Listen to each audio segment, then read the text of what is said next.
Halo, semangat malam.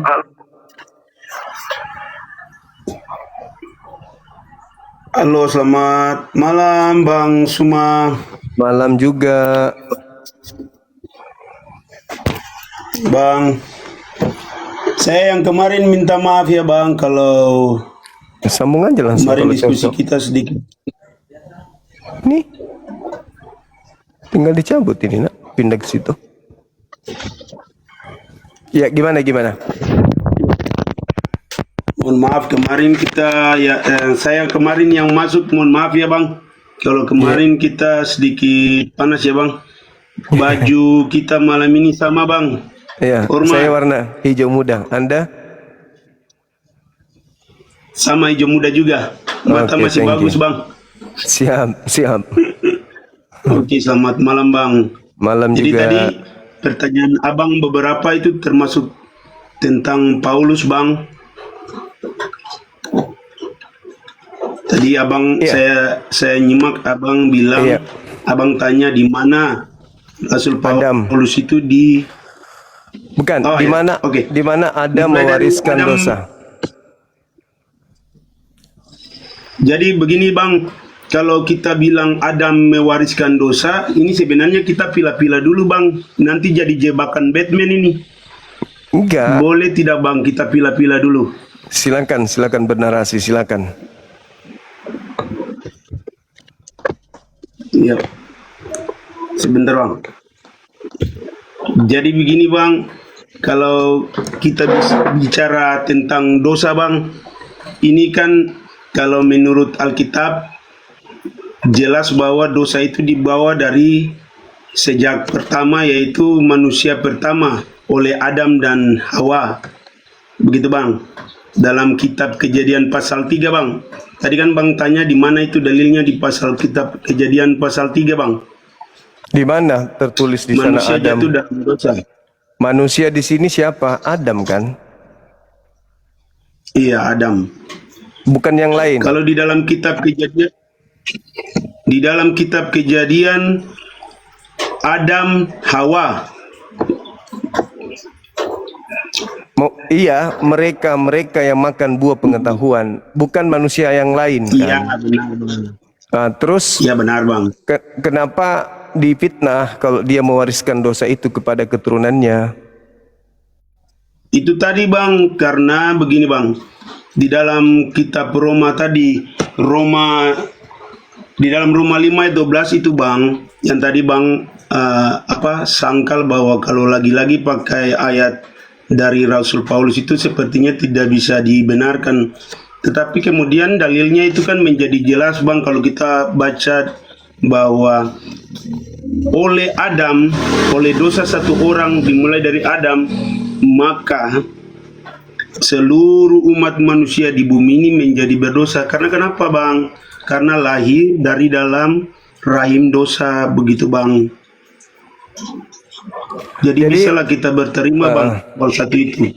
Oke. Soal satu itu kita berterima Bang. Oke, itu Paulus yang ngajarkan. Ada nggak Yesus mengajarkan dosa waris? Jadi begini Bang. Ada nggak Yesus memfitnah Adam seperti Paulus memfitnah Adam? Jadi begini, tidak ada fitnahan di situ Bang. Nah, kalau tidak ada fitnahan berarti ada dalilnya dong dari kitab Tanak. Adam mewariskan dosa. Tidak lagi-lagi Bang. Kan tadi saya bilang di awal, kita pilih-pilih dulu Bang. Kalau misalnya dosa bawaan bagi saya pribadi nih, zaman Yesus itu tidak ada dosa bawaan. Setiap orang memikul dosanya masing-masing Bang. Tetapi yang kita bicara tadi, rujukannya adalah Tuhan Yesus yang mau menggantikan kematian semua orang itu. Oleh sebab itu, sama seperti satu orang Adam itu berbuat dosa, sehingga manusia semua yang lain lahir dari rahim dosa, makanya datanglah Yesus untuk menebus. Begitu Bang, makanya kalimatnya jelas, oleh karena Adam, satu orang itu, semua orang menjadi berdosa. Oke, saya kunci di situ ya. Ajaran Kristen menyimpulkan oleh karena satu orang Adam maka seluruh keturunannya berdosa, kan gitu ya?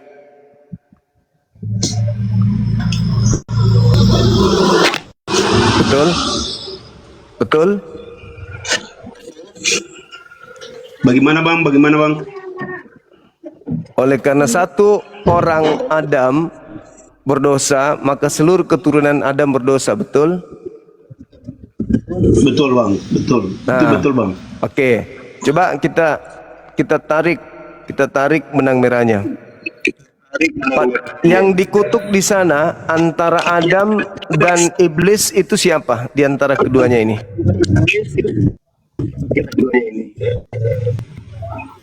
Yang dikutuk di situ siapa, Bang? Antara Adam dan iblis, di antara kedua makhluk ini siapa yang dikutuk oleh Elohim? Yang dikutuk itu tanah ini, bumi ini, dan ular. Oke, Adam dikutuk. Adam kena hukuman, tidak dikutuk bang. Adam kena hukuman. Akibat perbuatan dosa, semua mengalami akibat perbuatan dosa bang. Akibat dosa yang dilakukan, maka dia diberikan kemudian dosa juga atau hukuman? Hukuman. Dosa atau hukuman? Dosa? Bukan. Hukuman akibat dosa. Hukuman akibat dosa. Nah, itu masih terhitung dosa enggak? Harus ditekankan itu bang. Masih terhitung dosa bang. enggak? Kalau tidak ada dosa, mana ada hukuman bang? Iya, maksud saya gini. Yang dikutuk di sana adalah iblis.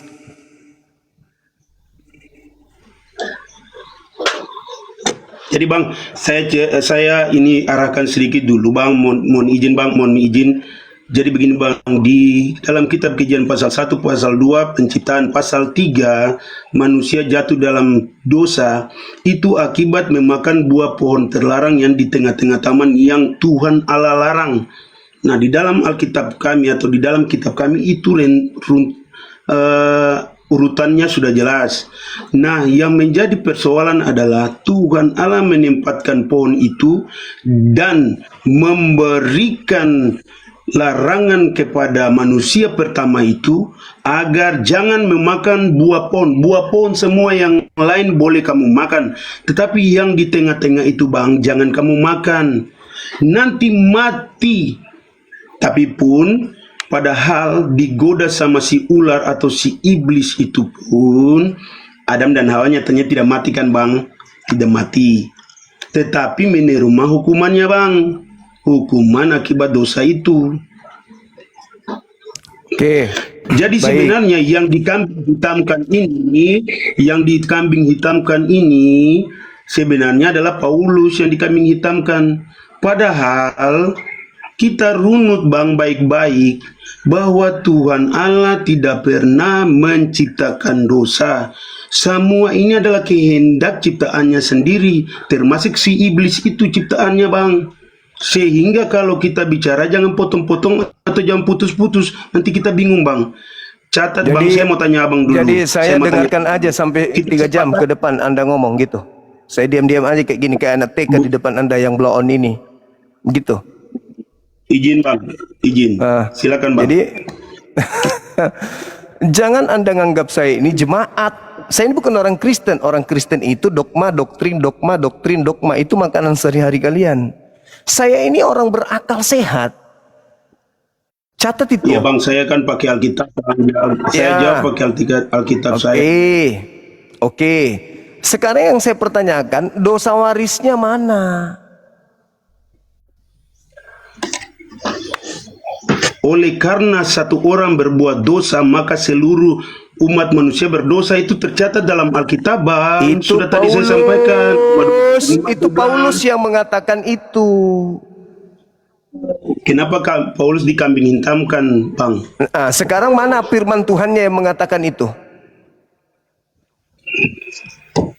Jadi begini Pak bang, Paulus adalah rasul kami bang. Ya, yang Paulus saya tanya firman Tuhan. Firman Tuhan yang saya pertanyakan, Bung. Kalau itu saya percaya Anda beriman kepada orang Farisi bernama Paulus. Harus, wajib, karena Paulus itu sudah dinubuatkan oleh Yesus, pengikutnya 2 kali lebih jahat daripada Paulus sendiri. Yesus yang sudah menubuatkan tentang Kristen. Yesusnya yang menubuatkan kalian Maaf bang, sebagai kita orang neraka. bedakan. Gitu Izin loh. bang, kita bedakan dulu bang. Farisi sendiri, Paulus sendiri bang. Jangan Oh, nggak bisa. beda. Nggak bisa. Paulus itu orang Farisi. sangat menentang ajaran orang Farisi bang. Paulus sangat menentang ajaran orang Farisi bang. Apa ajaran orang Farisi? Apa Ajaran orang Farisi itu, ajaran orang Farisi itu menekankan hukum tanpa kasih bang. Jikalau Oke. seseorang salah dilontari dengan batu sampai mati bang. Oke. Mau masuk ke Abah saja mestinya harus cuci tangan, cuci kaki, mau makan cuci tangan, cuci kaki, banyak hal bang. Oke. Baik. Udah. Mau menyembah Tuhan saja hanya orang-orang Yahudi saja yang bisa menyembah Tuhan, orang lain tidak bisa. Makanya Paulus tentang itu bang, karena kan Oke. orang Farisi itu adalah orang Yahudi bang. Oke, baik. Sekarang apakah Yesus mengajarkan dosa dari Adam? Bang, pertanyaan bang ini tidak relevan sama sekali dengan kita punya bahasan bang. Loh, Pertanyaannya yang jangan mana gitu, yang bang. Anda harus Setelah itu, percaya? Yang mana yang diperintahkan percaya? Yesus atau Paulus? bang. Dosa, bang. Tadi kan dosa waris atau bukan? Saya bilang di Iya. dalam Alkitab. Yang saya Sudah menjawab tanya, itu, Bang. yang mana yang Anda harus percaya? Yesus atau Paulus? Itu dulu. Tentukan di situ dulu. Paulus berkata, namun sekarang bukan saya lagi yang hidup, melainkan Kristus yang hidup di dalam aku, Saya bang. ulang lagi. Yang mana yang Anda harus percaya? Yesus atau Paulus?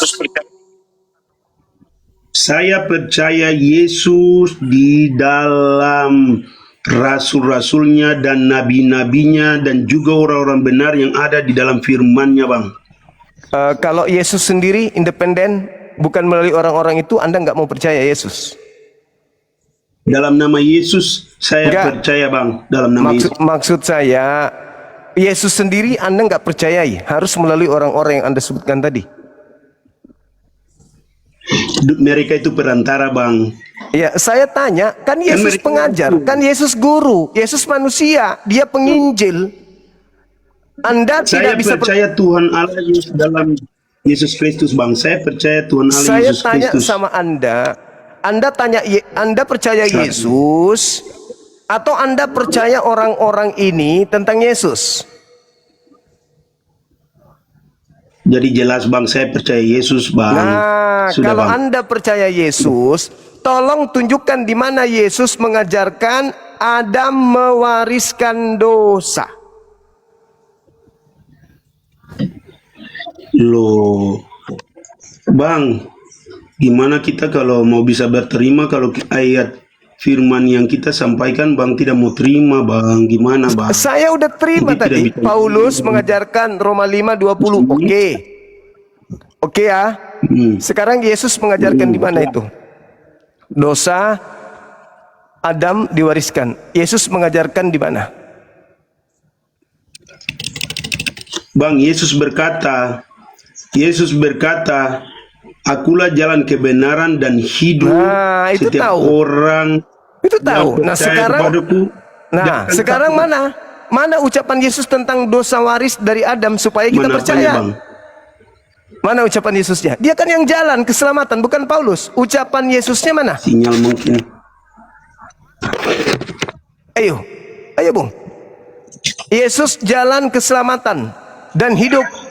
Sekarang sebagai jalan keselamatan dan hidup, mana ajarannya mengatakan ada mewariskan dosa?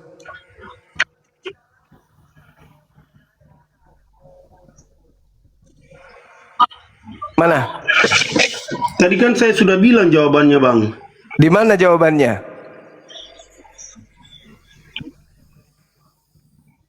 Tadi kan saya sudah bilang Yesus adalah jalan kebenaran dan hidup.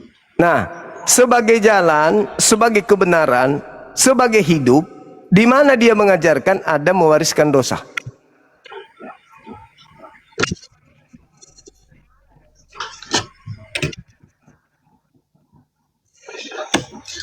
Jadi begini bang, bukan dia mengajarkan Adam mewariskan dosa, tapi dia berkata demikian bang.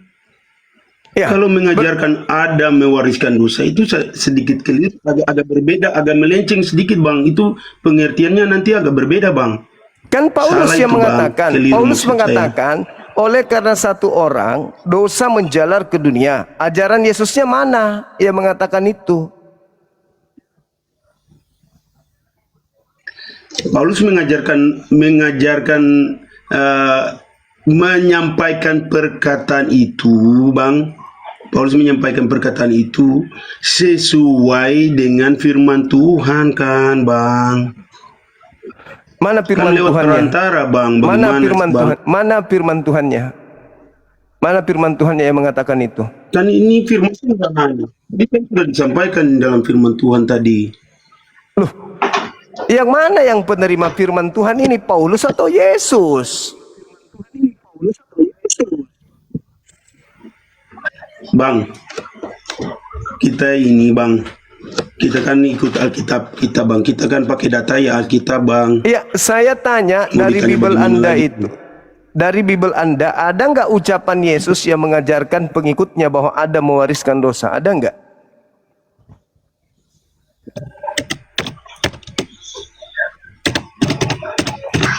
Jadi kalau ucapan Yesus Adam mewariskan dosa itu tidak ada Bang. Tidak ada. Tidak ada. Mau ada Yesus berkata demikian pada zaman itu Bang. Tidak ada kan? Tapi oleh karena rasul-rasul menjelaskan hal itu Bang. Ya, dari mana rasul-rasul ini Pada terima? zaman Sekarang saya bertanya bang, ketika Yesus ada di dunia, sekarang saya bertanya abang, ketika Yesus ada di dunia, apakah ada orang yang mempertanyakan hal itu? Sehingga Yesus menjelaskannya? Ada tidak bang? Yesus mengajarkan kalau orang Farisi mewarisi dosa bukan dari Adam, tapi Benar bang, benar, saya setuju. tapi dari angkatan jahat ini menerima dosa dari pertumpahan darah yang dilakukan terhadap nabi-nabi. Mereka mewarisi dosa. Di ayat di mana bang? Ayatnya di mana bang? Ayatnya di mana bang? Dalilnya di mana bang? Matius 23 nomor 32 sampai 36. Nah, itu baru betul. Jadi jadi Matius 23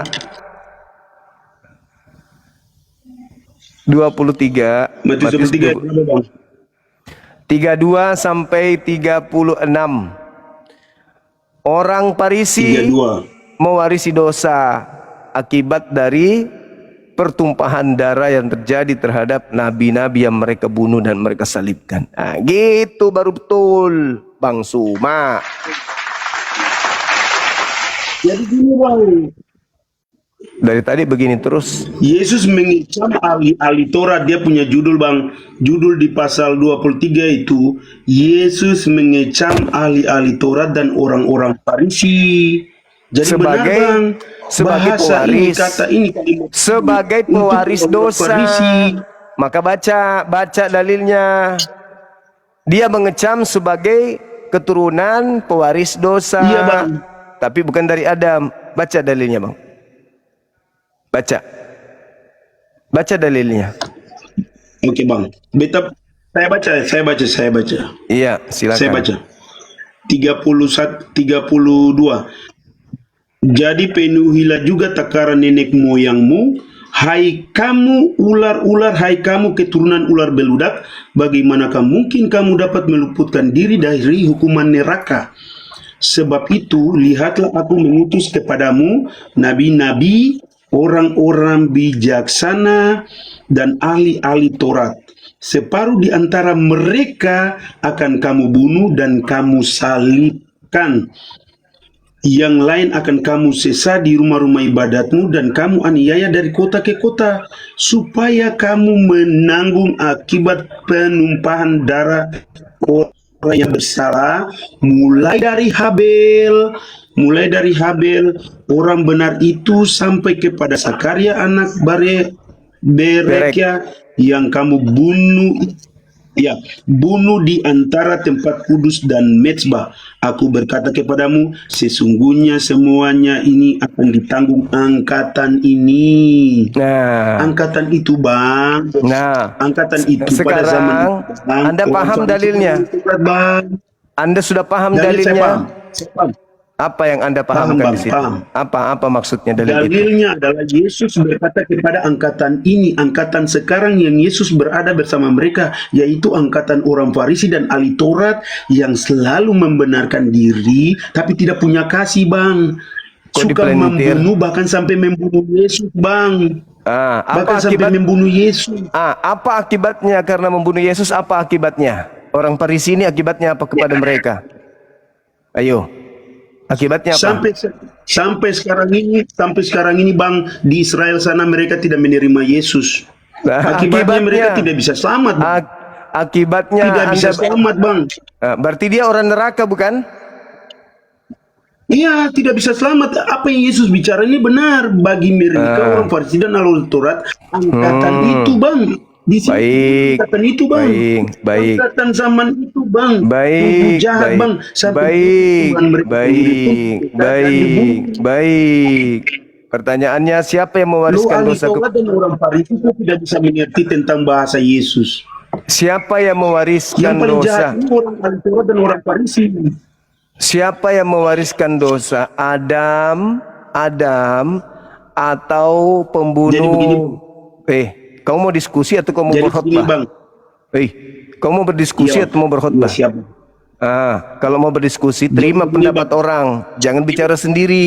Saya bukan orang Kristen yang bisa kau bodohi. Saya orang Islam. Oke?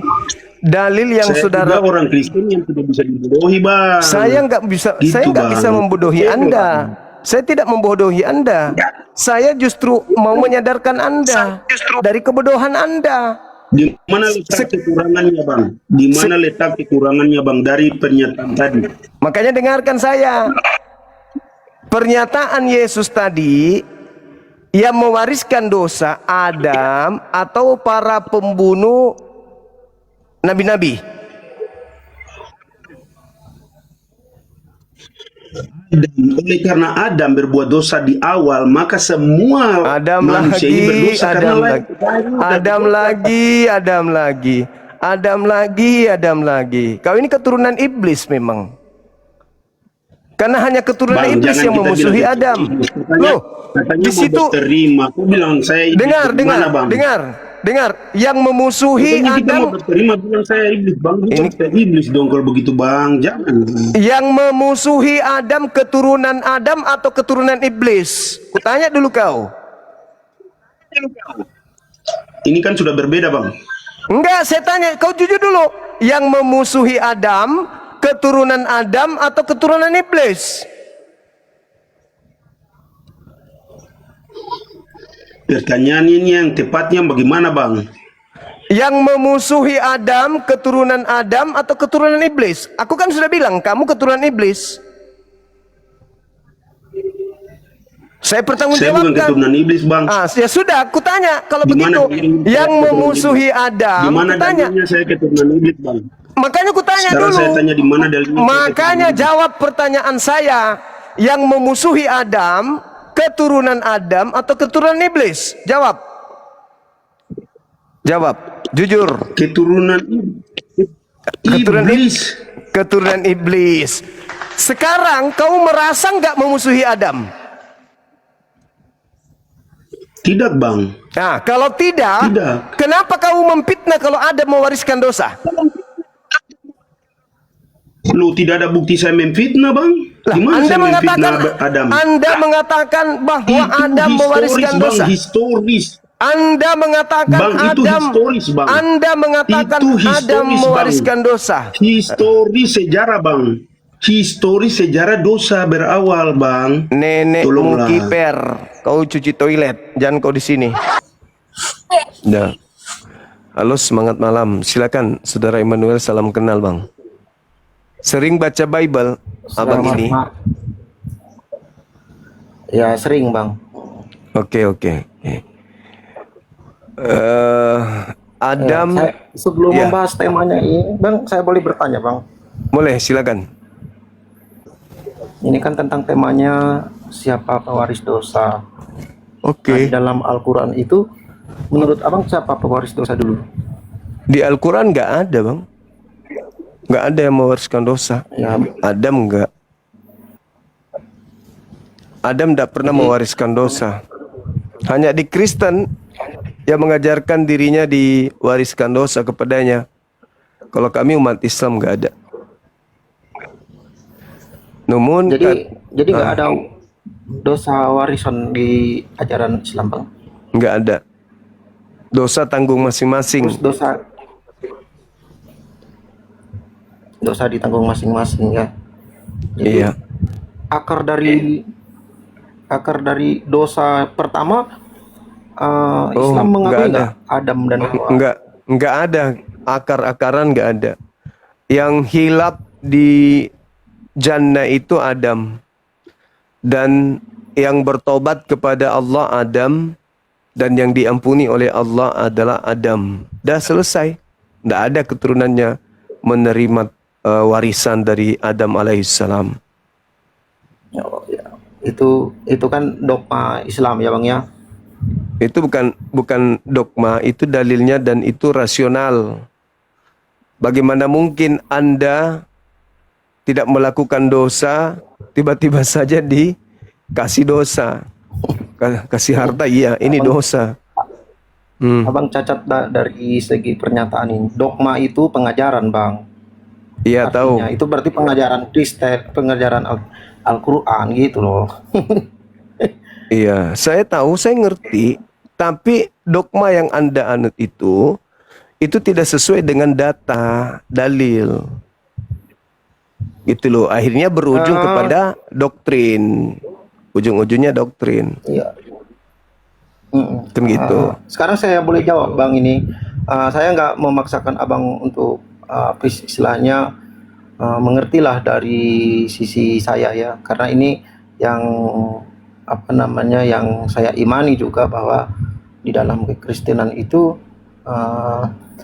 ada 3 dosa yang dilakukan oleh yang diakibatkan oleh Adam dan Hawa. Kami mempercayai, bang, memang dosa warisan kalau kami bilang, atau dosa Baik. asal. Nah, Silakan. dari dosa asal inilah. Halo, bang, bisa kedengaran, bang? Iya, kedengaran. Silakan. Oh ya, wah, kasih. Ya, dari dosa asal inilah yang dilakukan oleh Adam dan Hawa, yang di kitab kami di Kejadian pasal 3 tentang kejatuhan manusia ke dalam dosa, mengakibatkan 3 dosa yang terjadi pada diri manusia. Yang pertama, ya, dosa asal itu tadi, dosa yang dilakukan oleh Adam dan Hawa. Yang kedua itu dosa nenek moyang, atau nenek moyang itu keturunan kita gitu, bang. Yang paman saya dulu punya nenek moyang jahat gitu kan, suka membunuh orang. Nah, itu sampai ke kitanya gitu dosa itu. Dan dosa pribadi itu dosa yang dilakukan dari diri kita sendiri, seperti itu yang kami anut, bang. Ada dalilnya nggak tentang ada mewariskan dosa ke keturunannya, ada nggak? Ada di dalam Bible, ada. Iya. Di kitabnya Yahudi atau di kitabnya Kristen? Di kitabnya Yahudi juga ada, bang. Di mana itu? Kami nggak, kalau kami Kristen, bang, nggak ini. Kitab Yahudi itu kitab Taurat maksud abang kan? Kitab Tanakh. Kitab Taurat. Iya, kitab Taurat. Kitab para Musa gitu kan, yang Ketubim, iya. Iya. Ada, bang. Jelas di situ di dalam Kejadian pasal 3, manusia jatuh ke dalam dosa karena mereka memberontak terhadap firman Allah. Mereka dikatakan di situ memakan buah terlarang, pengetahuan mana yang baik, mana yang tidak jahat. Kalau buahnya di situ nggak dijelaskan di situ, bang, buah apa, tetapi buah yang di Taman Eden itu mereka makan. Sementara mediatornya itu adalah iblis. Mereka dicobai oleh iblis. Iya, yang saya maksud Kalau bahwa pelanggaran itu diwariskan ke keturunannya itu tertulis di kitabnya Yahudi itu di mana? di Kejadian, Bang. Taurat Nggak kan ada. kitab Yahudi itu. Nggak ada diceritakan mewariskan keturunannya, nggak ada. Dia memang secara tidak eksplisit dituliskan, tetapi kita lihat kan rentetan peristiwa yang terjadi ketika dosa itu dilakukan oleh Adam dan Hawa. Iya, tapi kan nggak ada diceritakan bahwa dosanya diteruskan ke cucu-cucunya, itu kan nggak ada dalilnya. Berarti kalau ini dianut Kristen berarti ini fitnah. Tanpa dalil kan fitnah. Enggak, Berarti berdasarkan fakta yang terjadi, Bang. iya, faktanya nggak ada dikatakan ini akan menjalar ke keturunanmu, itu nggak ada. Itu cuman ada di Paulus. Sedangkan polanya adalah yang memusuhi Adam dan keturunannya itu adalah iblis. Nah, sekarang kalau Anda memfitnah Adam tanpa ada dalil, berarti Anda sudah masuk ke dalam jerat iblis untuk memfitnah kakek sendiri. Karena nggak ada dalil. Berarti iblis berhasil mempengaruhi Anda untuk memusuhi kakek Anda. Karena Tuhan di dalam Kejadian 3:15, aku akan mengadakan permusuhan antara keturunanmu dan keturunan perempuan ini. Nah, Anda adalah keturunan perempuan tersebut, di mana perempuan ini tidak mewariskan dosa kepada anaknya, tetapi Anda memfitnah dia, berarti musuh daripada nenek Anda itu sudah merasuki Anda dengan memfitnah nenek Anda sendiri. Begitu, Bang. Bukan menfitnah, memang kenyataannya kan Adam dan Hawa memang jatuh ke dalam dosa. Itulah tadi dari awal saya bilang kan, Bang. Yang kami imani seperti itu, yang dalam Alkitab dalam Kejadian pasal 3.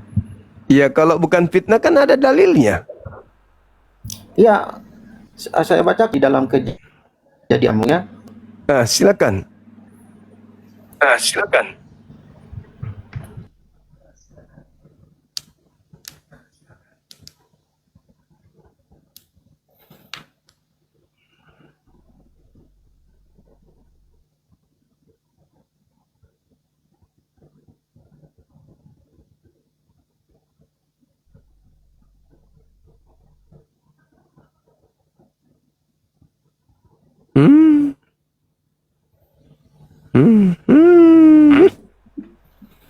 Di mana, Bang, tertulis? Di Kejadian berapa?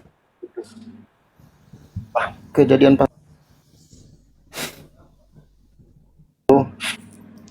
Kejadian berapa?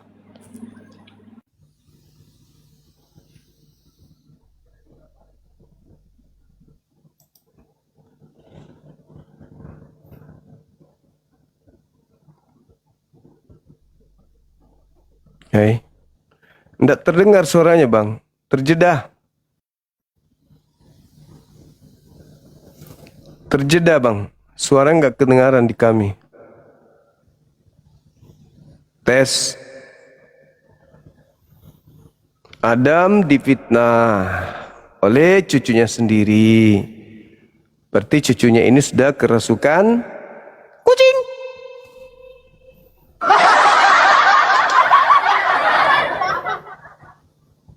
Tega sendiri memfitnah neneknya sendiri, kakeknya difitnah sendiri.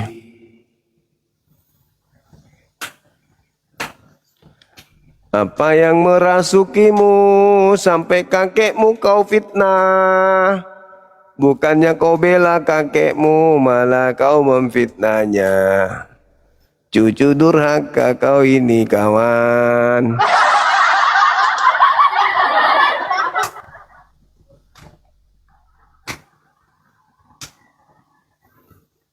Keturunan para pemfitnah, ngaku nerima dosa dari Adam, padahal Adam tak pernah mewariskan dosa.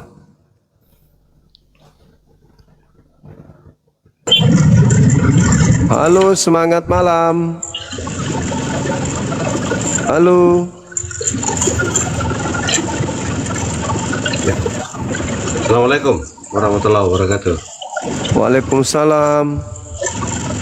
Saudara, sehat saja kita. Sehat, alhamdulillah. Makasih. Kebetulan kita lupa kata. Iya. Siapa tahu kandas di belakang, saya jadi tembok tak, saudara? Makasih. Iya. Luar biasa. Nanti saya mau tanya itu rumah yang di Desa Damai ini. Iya. Nanti saya masuk di Paul, nah. Iya. Makasih Karena deh, saya- makasih. Rumahnya orang tua di itu, di Sipur, orang tua. Oh, siap. Jack selalu. Iya. Terima kasih sudah dinaikkan Bunda Rahma. Assalamualaikum, salam hormat. Saya izin turun ya, Bunda. Oke, makasih. Assalamualaikum. Waalaikumsalam warahmatullahi wabarakatuh.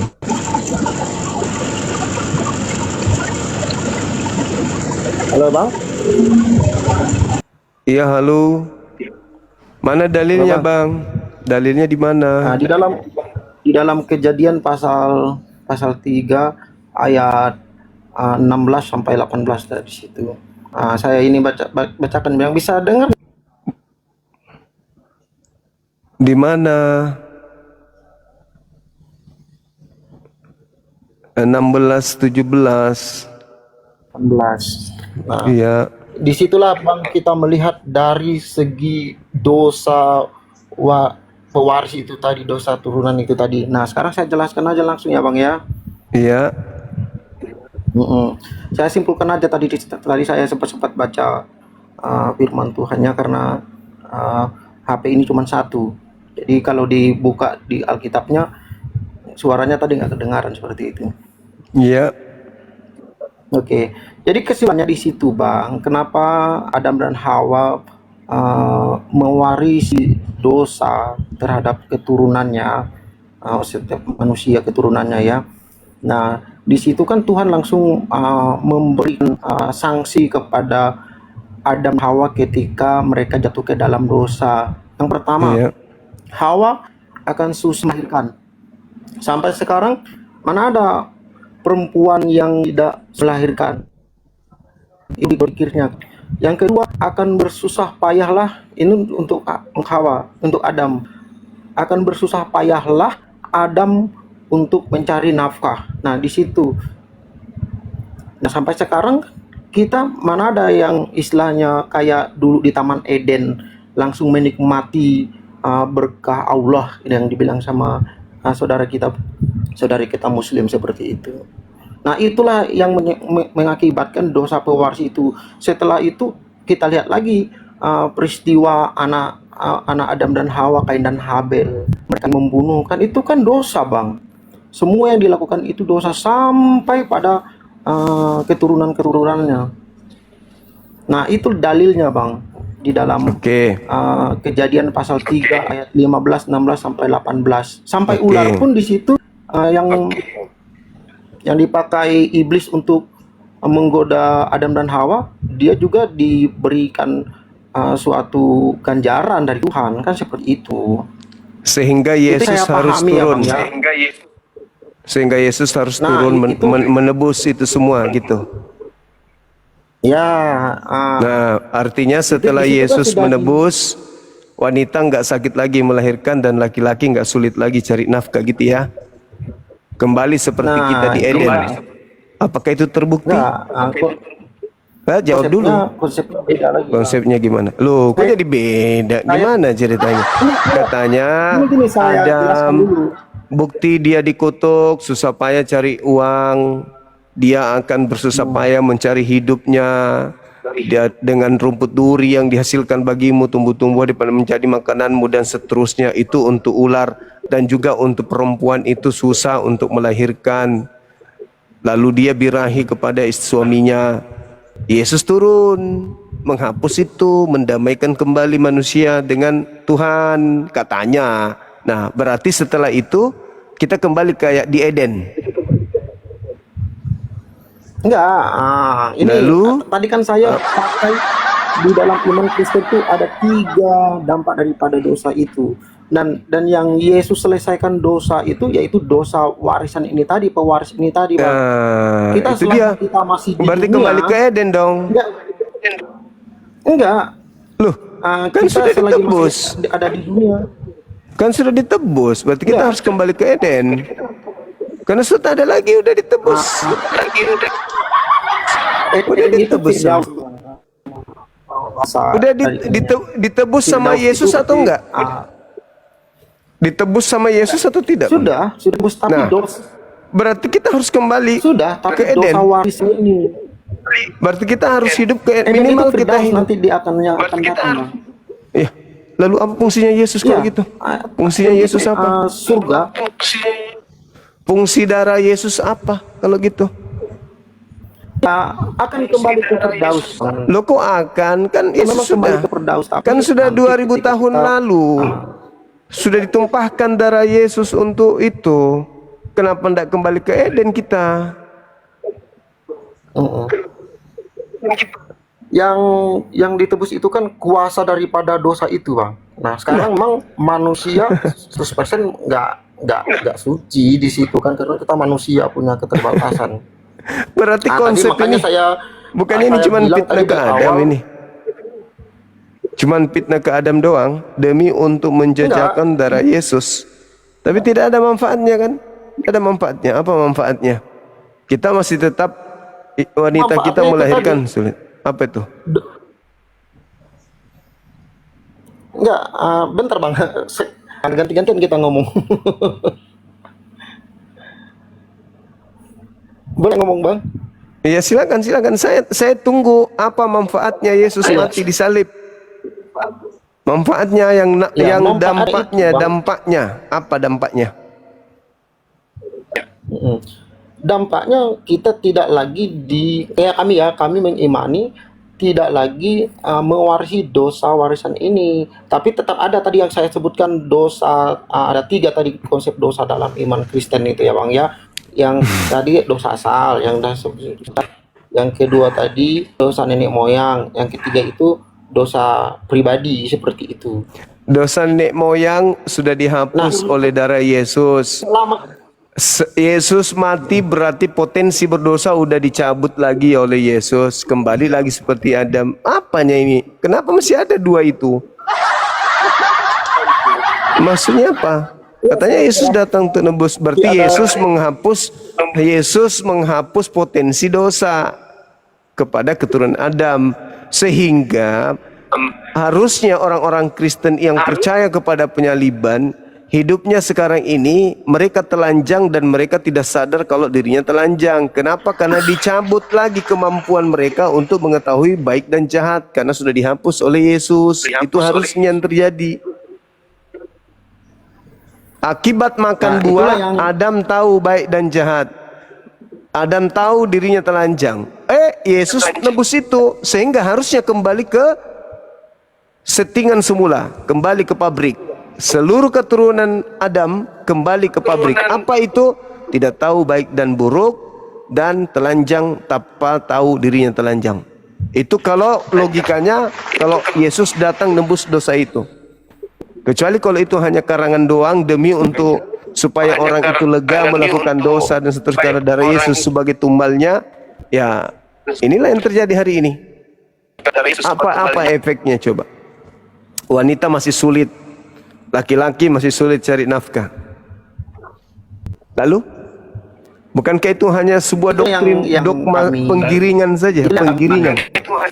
Padahal yang sebenarnya yang Anda harus pikirkan adalah bukan sabar.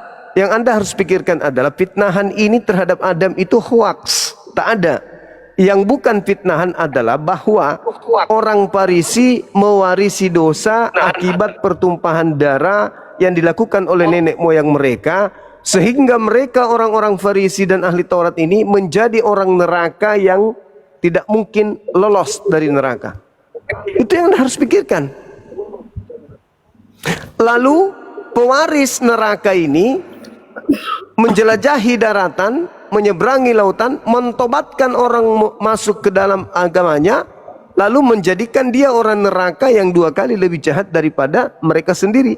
Dengan kata lain, kalau nubuatan Yesus ini betul-betul terjadi, ada orang Farisi yang membentuk sekte di luar Yahudi, di mana pengikutnya adalah orang neraka dan 2 kali lebih jahat daripada orang Farisi itu sendiri. Muncul pertanyaan, kalau Yesus bernubuat dan benar terjadi, berarti ada sekte di luar Yahudi yang dibuat oleh orang Yahudi itu sendiri. Inilah yang Anda harus pikirkan, siapa sekte itu dan apa nama sektenya dan siapa pengikutnya. Hindu, Buddha, Islam, kalau Kristen dengan Yahudi itu, yang perlu dipahami, Kristen dengan Yahudi itu beda, Bang. Kalau Yahudi beda. Betul. Nah, siapa yang membentuk Kristen ini? Orang Farisi bukan? Orang Farisi. Kristen itu kan bukan dibentuk, Bang. Kristen yang itu adalah membuatnya pengikut. Pengikut Paulus. Enggak, Kristus itu sendiri pengikut Kristus kalau arti Kristen itu. Ya, betul. Kristus yang datang kepada Paulus yang mengajarkan kalian menjadi Kristen, makanya kalian disebut Kristen karena pengikut Paulus, pengikut Kristus, pengikut Kristus. Kristus yang mana yang kalian ikuti? Kristus yang datang kepada Paulus. Kristus yang mana yang kalian ikuti? Kristus yang pada makanya di KPR jadi kan 11 nomor 26, KPR 1126, setahun lamanya mereka tinggal di Antioquia bersama-sama dan murid-murid itu disebut Kristen.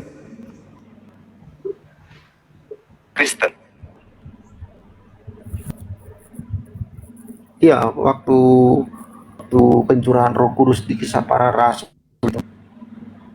Ya.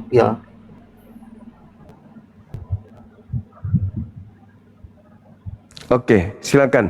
Semangat malam, Saudara Ades Wan. Halo, selamat malam Pak Zuma. Malam juga. Jadi, Bang, malam. begitu Silakan. ya, makanya saya turun dulu ya, Bang ya.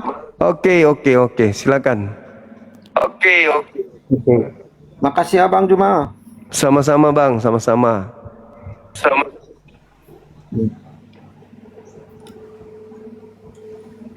Ya, Pak Zuma.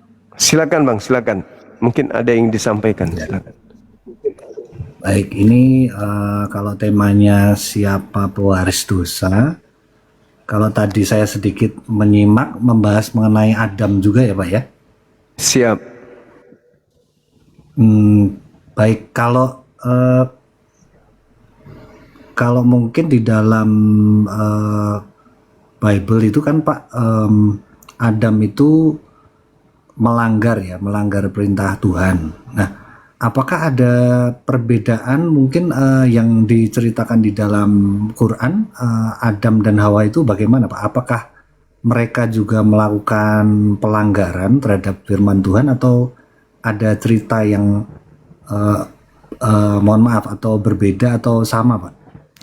Ya, kalau di Islam itu Adam melakukan pelanggaran, tetapi diterangkan dalam Al-Quran surat Taha ayat 115, pelanggaran yang dilakukan oleh Adam itu karena khilaf, bukan karena sengaja, tapi karena khilaf.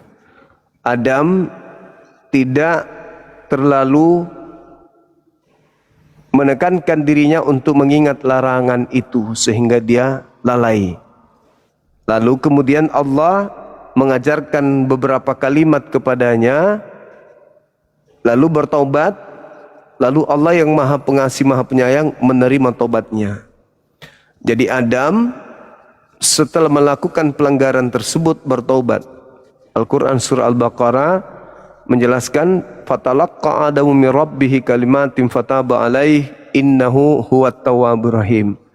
Allah Maha Pengampun, maka mengampuni dosanya. Jadi Adam tidak mewariskan dosa. Itu sama dengan di 1 Timotius 2 nomor 14 nomor 15. Bukan Adam yang melakukan dosa, tetapi perempuan itu. Akan tetapi perempuan itu pun akan diselamatkan jika dia bertekun di dalam menjalankan perintah Tuhan. Artinya tidak ada dosa diwariskan di sana. Karena perempuan itu pun diselamatkan, Adam pun diselamatkan, dan bahkan kalau kita lihat Kejadian 5:2 dan Kejadian 1:28, Adam dan keturunannya diberkati baik laki maupun perempuan. Gitu Bang. Baik, apakah ada ini Pak, konsep Taman Eden juga Pak di Quran? Ada. Setelah Adam dan Hawa itu melanggar, apakah juga mereka diusir Pak dari Eden? Diusir ke bumi. Oh, berarti sama ya Pak ya? Iya. Namun kami menyikapi itu adalah skenario. Kenapa? Karena Adam dicipta oleh Allah bukan untuk di Jannah, di Eden, tetapi dia dicipta untuk mengisi bumi. Wa is qala rabbuka lil malaikati inni ja'ilun fil ardi khalifah. Aku akan menciptakan manusia untuk menjadi pemimpin di bumi. Nah, berarti dia di bumi, dicipta untuk di bumi. Adapun Tuhan menciptakan Adam di Taman Eden itu karena untuk menjadikan tempat pembuktian kepada makhluk yang tadinya protes bahwa Adam ini adalah makhluk yang pantas dan sudah wajar untuk menjadi pemimpin di bumi, bukan kalian. Apa buktinya? Adam punya akal, kalian tidak. Ini buktinya. Adam memiliki kehendak, free will. Sedangkan matahari ketika aku ciptakan, matahari tunduk kepada perintahku. Begitupun langit, tunduk kepada perintahku. Aku tidak memberikan kemudian kewenangan mereka untuk memiliki pilihan. Tetapi ketika aku menciptakan makhlukku yang satu ini, aku kasih potensi dia untuk mengembangkan diri, memiliki kehendak bebas. Maka dia mampu menaklukkan bumi. Kalau kita lihat cerita yang ada di Bible, itu sangat miris Bang. Kalau sampai Adam itu tidak makan buah pengetahuan baik dan jahat, itu miris. Kenapa miris? Bagaimana dia bisa menaklukkan bumi, sedangkan sadar kalau dirinya telanjang aja kagak. Jadi Tuhan menciptakan Adam yang tidak tahu baik dan jahat, baik dan buruk, tidak bisa memahami dirinya telanjang atau tidak telanjang. Habis itu dikasih amanat yang jauh lebih besar amanat itu daripada amanat ke langit, amanat ke gunung, amanat ke bumi, matahari, bulan, bintang. Amanat ke Adam jauh lebih besar. Apa itu? Menjadi pemimpin di atas muka bumi, menaklukkan segala sesuatunya. Bagaimana mungkin senjata nggak dikasih, disuruh turun ke bumi berperang melawan makhluk-makhluk ganas yang ada di bumi. Turun dia ke bumi tanpa tahu baik dan jahat, belum juga sehari tinggal di bumi udah habis ditelan sama binatang buas. Gagal misi Tuhan untuk menciptakan pemimpin di bumi. Beranak cuculah katanya, beranak cuculah, penuhilah bumi. Gimana ceritanya mau dipenuhi bumi kalau dia tidak bisa membuat rumah, dia tidak bisa mencari makan, dia tidak bisa ngapa-ngapain. Sedangkan dia bukan di Eden lagi yang serba ada, dia di bumi yang mana harus dia mengais-ngais untuk hidup. Berarti Adam kudu wajib dipersenjatai, baik jahatnya sesuatu harus dia tahu, baru bisa turun. Jadi itu hanya skenario. Makanya kita tidak menemukan adanya ajaran para nabi termasuk Yesus yang mengatakan Adam telah mewariskan dosa kepada kita. Itu enggak ada. Adam justru mewariskan kemampuan berkarya mencipta, memiliki potensi itu karena Adam. Jadi kami di Islam menyebutnya alaihi salam, atasnya keselamatan. Oleh karena beliaulah kemudian kita bisa mengetahui baik dan jahat. Bayangkan saudara, kalau misalnya Adam ini tidak memiliki pengetahuan itu, sementara dia punya kelamin, istri punya kelamin, dia punya kelamin, dia punya syahwat, pasti potensi bersetubuh ada, keterikatan dan ketertarikan, sebagaimana kerah dengan kerah wanita, kerah jantan, tak berakal, tak tahu baik dan jahat, tapi untuk bersetubuh mereka tetap melakukan. Berarti keturunan Adam akan menjadi makhluk yang tak berarti, telanjang tapi tidak sadar dirinya telanjang. Bagaimana dia bisa masak, bagaimana dia bisa menciptakan obat, menciptakan komputer, telanjang aja nggak bisa tahu dirinya telanjang atau tidak. Artinya bahwa kalau Adam dihukumi dosa dan dihukumi keturunannya dosa dengan perilaku dia makan buah itu, mana kasih sayang Allah? Berarti ini bukan neraka, tapi diciptanya Adam disuruh turun ke bumi untuk menjadi neraka, karena mereka nggak tahu baik dan jahat. Berarti makan buah tersebut itu hanyalah skenario Allah, dan alhasil alhamdulillah di Al-Quran dikatakan Adam bertaubat, saya ampuni. Adam khilaf, saya ampuni. Artinya kemaha pengampunan Allah itu berlaku. Itu baru rasional. Silakan kau berbuat dosa, silakan kau berbuat dosa, tetapi ingat, kemaha pengampunan itu jauh lebih besar. Jadi jangan kau berputus asa ketika kalian berdosa. Kembalilah kepadaku, aku hapuskan dosamu. Jadi tidak perlu penebusan-penebusan. Kamu sendiri yang harus kembali kepadaku. Itu kaidah di Islam. Silakan. Baik, jikalau demikian, apakah Eden itu Pak letaknya itu masih di dalam bumi atau berbeda dengan bumi, Pak? Tadi Bapak bilang turun ke bumi ya Pak ya? Atau bagaimana tuh Pak?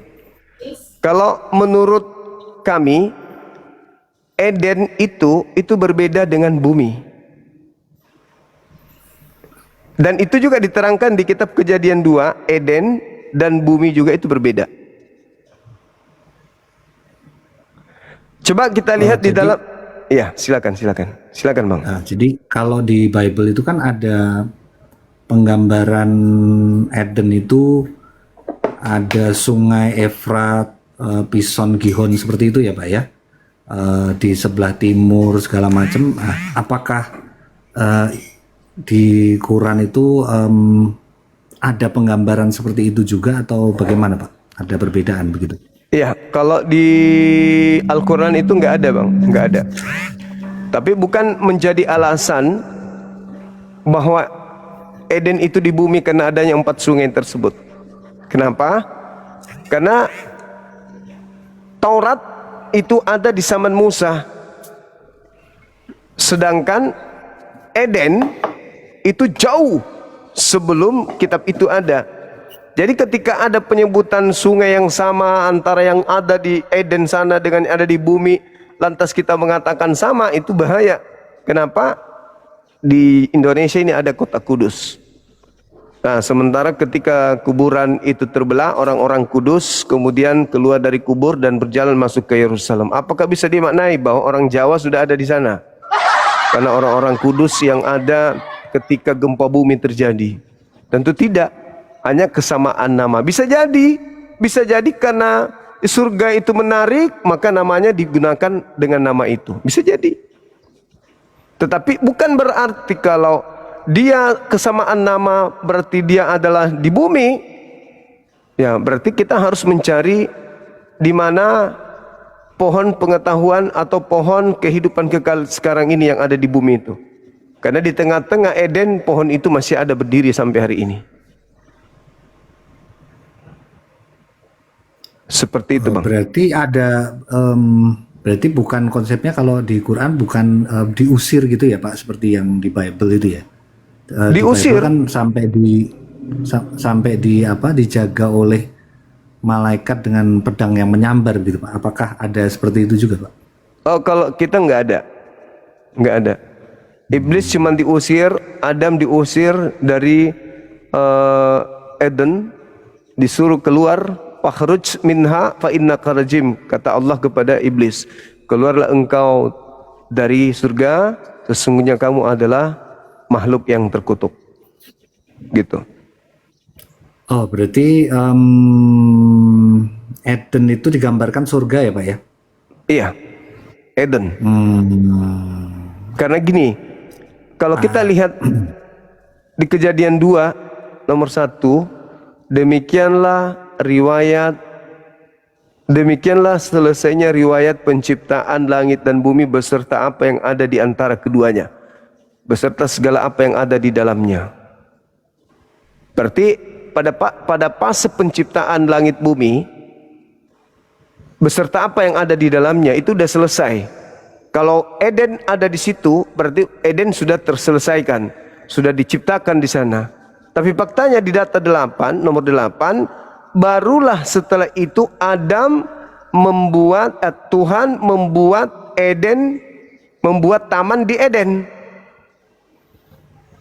Nah, kalau taman ini adanya di bumi, berarti kenapa dibuat lagi? Kan tadi katanya demikianlah riwayat terciptanya langit dan bumi beserta seluruh apa yang ada di dalamnya. Kalau Eden ada di situ, berarti Eden sudah selesai dibuat. Taman yang ada di Eden sudah selesai. Tapi faktanya runutan data 1, 2, 3, 4, 5, 6, data ke-8, lalu kemudian Tuhan membuat taman di Eden di sebelah timur, di mana manusia itu dibentuknya. Kenapa baru mau diciptakan? Katanya tadi sudah selesai. Kenapa baru dicipta? Berarti, nah di sini kesalahan saudara kami Kristen juga. Ketika membaca data, mereka menganggap bahwa Adam itu dicipta di Eden. Sementara bahasanya bukan dicipta di Eden, melainkan dicipta di taman yang ada di Eden. Taman di Eden. Taman di Eden dengan taman Eden itu beda. Jadi Eden itu seibarat Eretz, bumi. Taman dibuat di bumi, taman dibuat di Eden. Berarti bumi dan Eden posisinya sama-sama alam. Satu alam jasad seperti sekarang biologis, satu taman gaib, alam gaib. Jadi Adam diciptakan di taman yang ada di Eden. Jadi Eden ini alam, di dalam alam tersebut ada taman bernama Eden. Jadi bukan taman ini berada di Eden, Eden ini berada di bumi, enggak.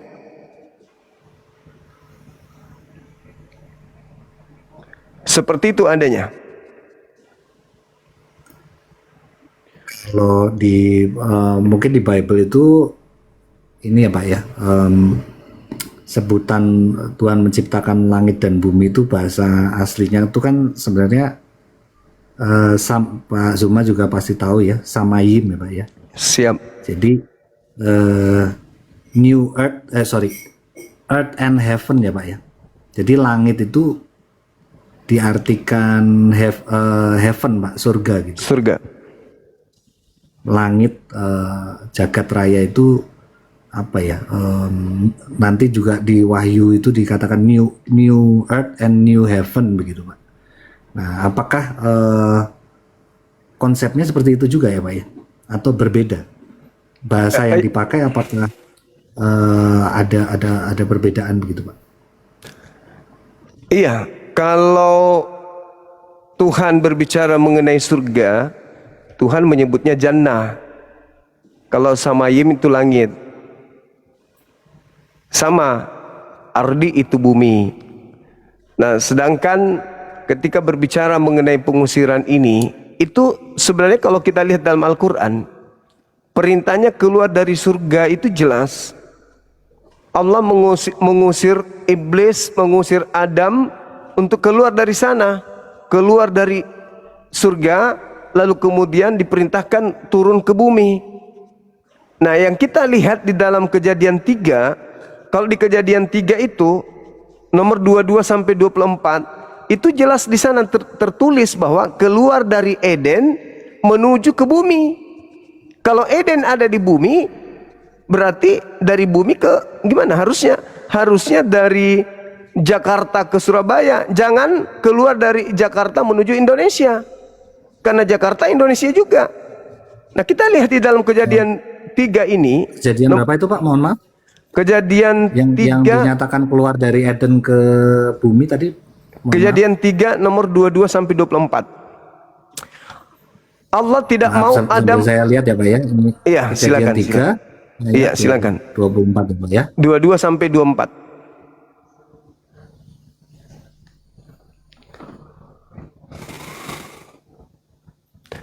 Teman-teman di YouTube, thank you ya.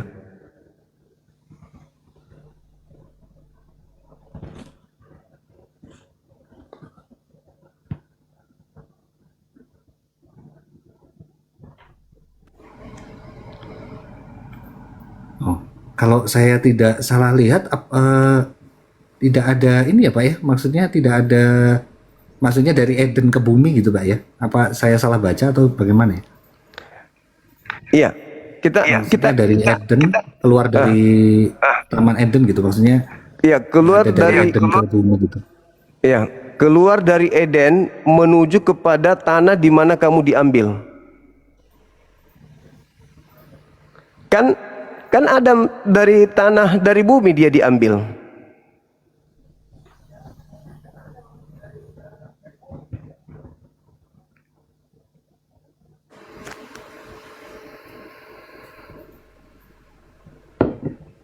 Berasal dari Adamah juga ya Pak ya.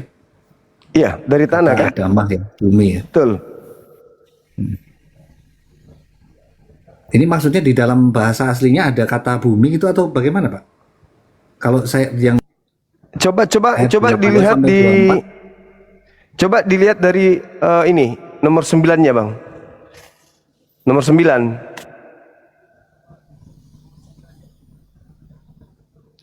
Di Kejadian 2.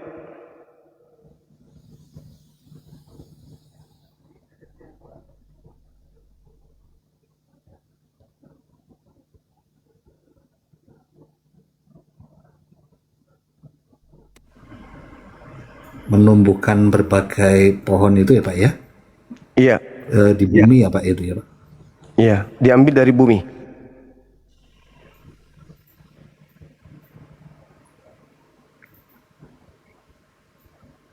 Kalau kita runut membaca di Kejadian 2 itu jelas sekali bahwa kalau kita mendalami materinya semakin nyata bagi kita bahwa di Kejadian 2 nomor 6 kabut itu naik dia. Kabut naik ke atas dari bumi dan membasahi seluruh permukaan bumi itu. Ketika itulah Tuhan membentuk manusia dari debu tanah dan menghembuskan napas hidup ke dalam hidupnya. Demikianlah manusia itu kemudian menjadi makhluk yang hidup. Jadi terjadi sesuatu di bumi ini, lalu kemudian ketika dikatakan naik ke atas dari bumi, naik ke atas dari bumi, naik ke atas dari bumi, lalu setelah naik ke atas dari bumi, pernyataan nomor 8-nya dikatakan, lalu selanjutnya Tuhan membuat taman. Tuhan membuat taman di Eden. Tuhan membuat taman di Eden. Tidak dikatakan Tuhan membuat taman di bumi.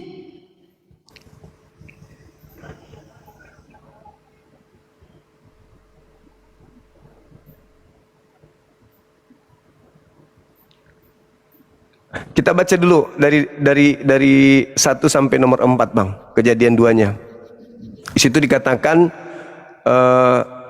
demikianlah diselesaikan langit dan bumi dengan segala isinya. Ketika Allah pada hari ke-7 telah menyelesaikan pekerjaan dibuatnya itu, berhentilah ia pada hari ke-7 itu dari segala pekerjaan telah dibuatnya. Lalu Allah memberkati, syukran sahabat Faizal. Allah memberkati hari ke-7 itu dan mengkuduskannya, karena pada hari itu ia berhenti dari pekerjaan dan apa yang telah dibuatnya tersebut. Data 4, demikianlah riwayat langit dan bumi pada waktu diciptakan, ketika Tuhan menjadikan bumi dan langit. Titik. Lanjut. Belum ada semak apapun di bumi, belum timbul tumbuh-tumbuhan apapun di padang, sebab Tuhan Elohim belum menurunkan hujan ke bumi. Dan belum ada orang yang mengusahakan tanah. Belum ada orang, artinya belum ada Adam di situ. Kata Tuhan, secara kesimpulan dari data 1 ke 4, Tuhan telah menciptakan langit dan bumi beserta segala isinya yang ada di dalam, tetapi Tuhan sendiri menjawab di situ belum ada manusia. Belum ada Adam berarti. Nomor 6, tetapi ada kabut naik ke atas dari bumi. Naik ke atas dari bumi. Ada kabut naik ke atas dari bumi. Setelah hujan ada kabut dari atas dari bumi. Artinya dia ke atas. Ketika itulah Tuhan membentuk. Ketika itulah Tuhan membentuk manusia itu dari debu tanah.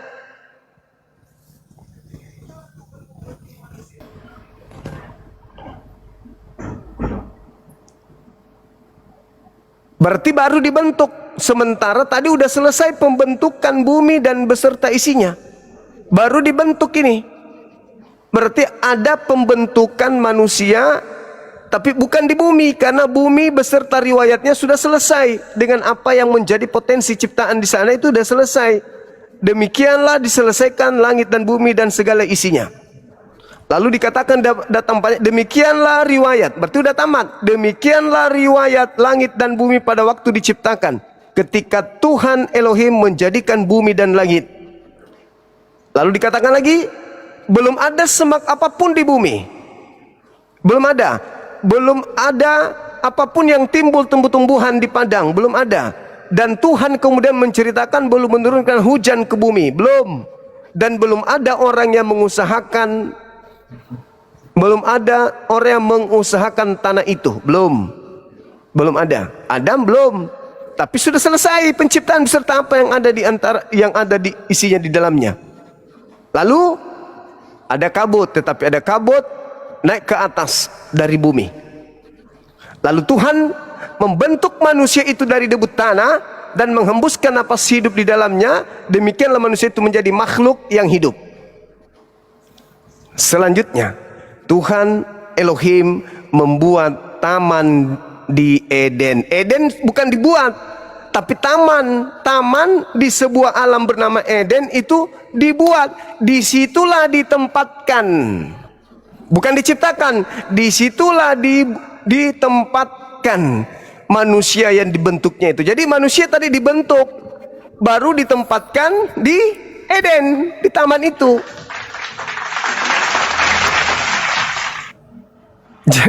Jadi Adamnya bukan kemudian berada di bumi, tetapi bukan di bumi, tetapi dibentuk oleh Tuhan. Setelah dibentuk oleh Tuhan, disimpan di taman yang ada di Eden. Nanti setelah melakukan kejadian-kejadian bersama dengan iblis di Kejadian 3, barulah dia diusir dari taman yang ada di Eden itu, keluar menuju ke tempat asal dia diambil. Di mana tadi dia diambil, dicipta dari debu tanah yang berasal dari bumi.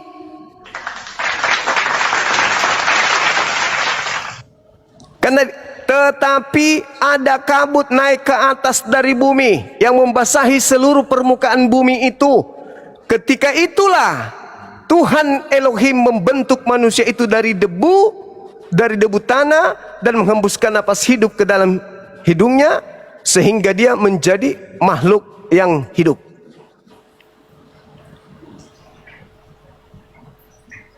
Seperti itu, Bang. Baik. Begini, Pak, kalau Iya.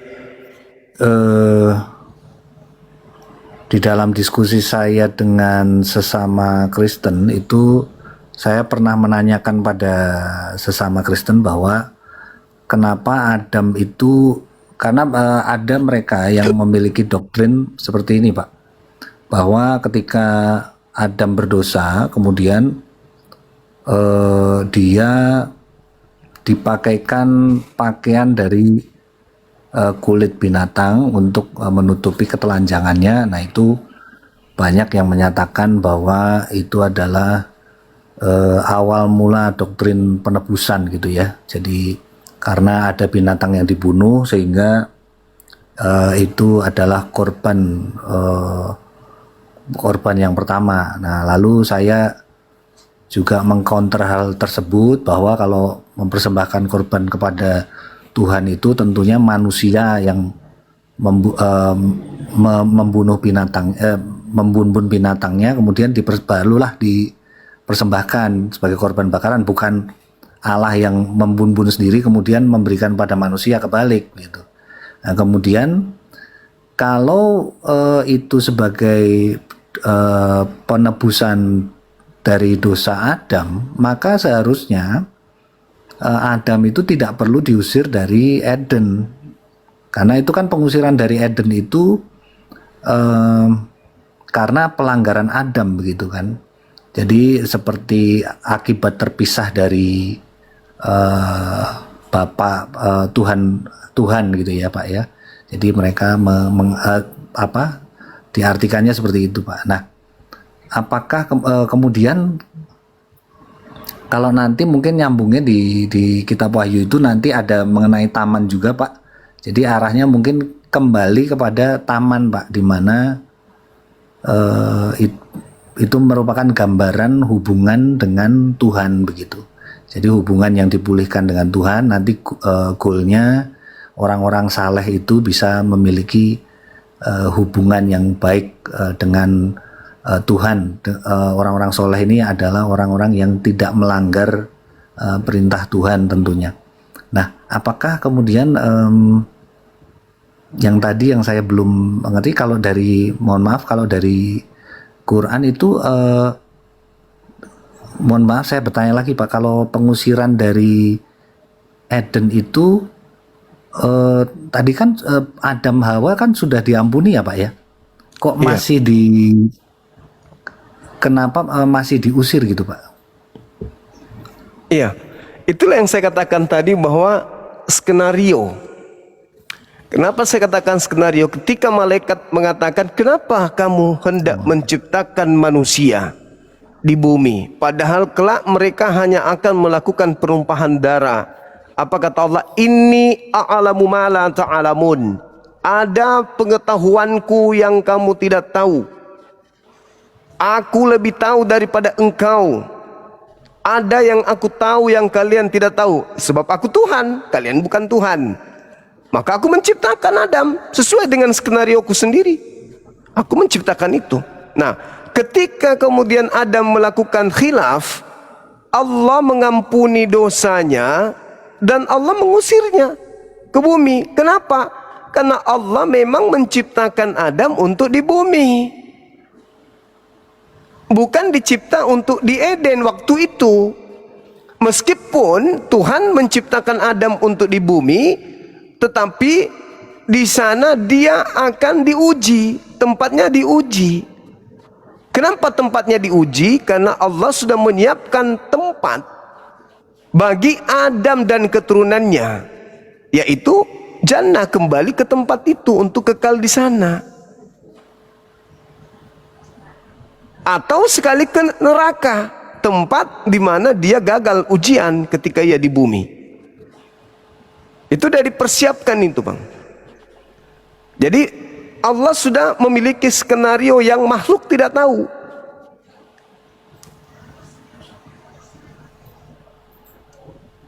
Kita makhluk. Di Eden itu hanya ini ya Pak, Eden itu hanya Adam dan Hawa dan iblis ya Pak ya, pertama ya. Iya, betul. Apakah di Eden ada binatang-binatang juga Pak? Ada. Diciptakan binatang, diciptakan tumbuhan, lalu Adam disuruh ditanya, ini apa namanya? Lalu kemudian Al-Baqarah ayat 35 itu sama, Kejadian 2 nomor 19 itu sama. Jadi Tuhan menciptakan berbagai macam binatang, lalu setelah Tuhan membentuk segala binatang itu, dibawanya ke Adam untuk dibuktikan kepada makhluk lain, malaikat-malaikat. Nah, lihat nah, ini makhlukku pasti tahu semua nama-nama binatang ini. Sama persis dengan Kejadian 2 nomor 19 dengan surah Al-Baqarah ayat 35. Ketika ditanya, ini loh kenapa saya memilih Adam bukan kalian? Karena Adam memiliki akal. Adam tahu nama-nama binatang ini. Maka ditunjukkanlah kemudian Adam binatang-binatang yang ditunjukkan oleh Tuhan kepada Adam, dan Adam kemudian tahu nama-nama itu. Itulah keistimewaan kenapa aku menciptakan Adam, kata Allah. Aku menciptakan dia untuk menjadi pemimpin di bumi itu karena dia tahu ini, dia tahu ini, dia tahu ini, dia tahu ini, dan seterusnya. Nah, sementara kalian nggak tahu kan? Kalau Adam tahu. Kata Kejadian 2 nomor 19, lalu Tuhan menciptakan, membentuk dari tanah segala binatang hutan, kemudian ikan di laut, lalu kemudian segala burung di udara, lalu setelah itu dibawanya lah binatang-binatang itu kepada manusia itu untuk melihatnya, lalu bagaimana ia menamainya, dan seperti apa kemudian dia memberikan nama manusia itu kepada tiap-tiap makhluk yang hidup. Demikianlah nanti nama makhluk itu. Malaikat tertegun, iya hebat kali Adam ini. Maka pantas dia turun ke bumi menjadi pemimpin. Tidak ada unsur dosa di sana. Kalau di Bible itu ada perintah kepada Adam untuk menaklukkan binatang di darat, laut, udara, Burung di dan udara. satu lagi melata, Pak. Ya. Apakah perintahnya sama itu, Pak, atau berbeda? Sama. Diperintahkan untuk memimpin, menjadi khalifah, memimpin atas semuanya di bumi. Oke, itu di kalau mohon maaf, kalau di Al-Quran apakah di semuanya ditafsirkan secara literal itu memang binatang, atau ada metaforanya juga, Pak? Ada yang menafsirkan metafora? Memang makhluk binatang menjadi pemimpin, menaklukkan bumi, menjadi pemimpin, menjadi khalifah. Jadi memimpin dia, menaklukkan alam ini, untuk menundukkan alam. Nah, itulah keanehan terjadi ketika Adam dihukum berdosa dengan keadaan itu. Kenapa? Karena bagaimana mungkin dia turun ke bumi menjadi pemimpin kalau itu tadi dia tidak mengetahui baik dan jahat, tidak paham, tidak mengerti baik dan buruk. Berarti dia seibarat orang gila, punya fisik, punya ruh, tapi tidak punya jiwa. Jiwanya mati, tapi ada ruhnya, ada jasadnya. Berarti dia hidup seperti orang gila.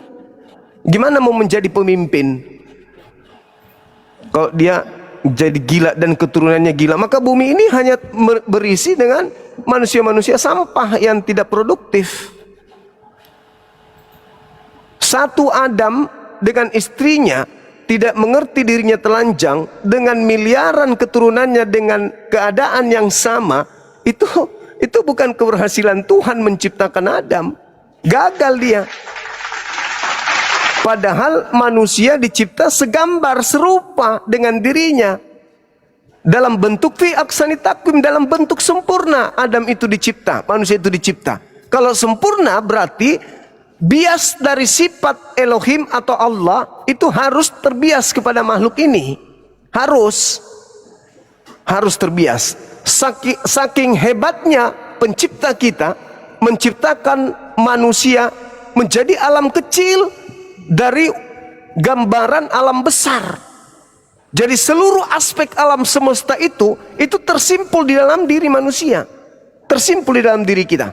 Dalam diri kita ada api, ada angin, ada tanah, ada api, semua unsur alam semesta itu ada pada diri kita. Maka kita ini adalah manusia yang dibentuk menjadi alam kecil di atas alam besar.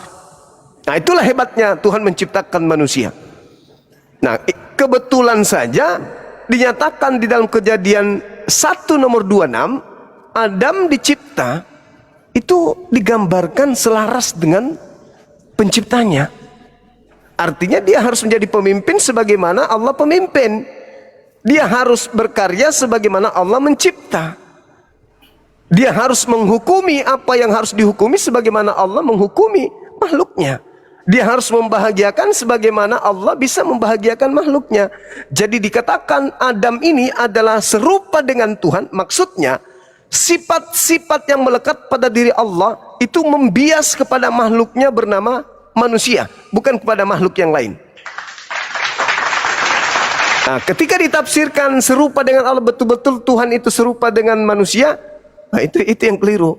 Tapi yang dimaksudkan serupa di situ adalah bias daripada kesempurnaan pencipta langit dan bumi itu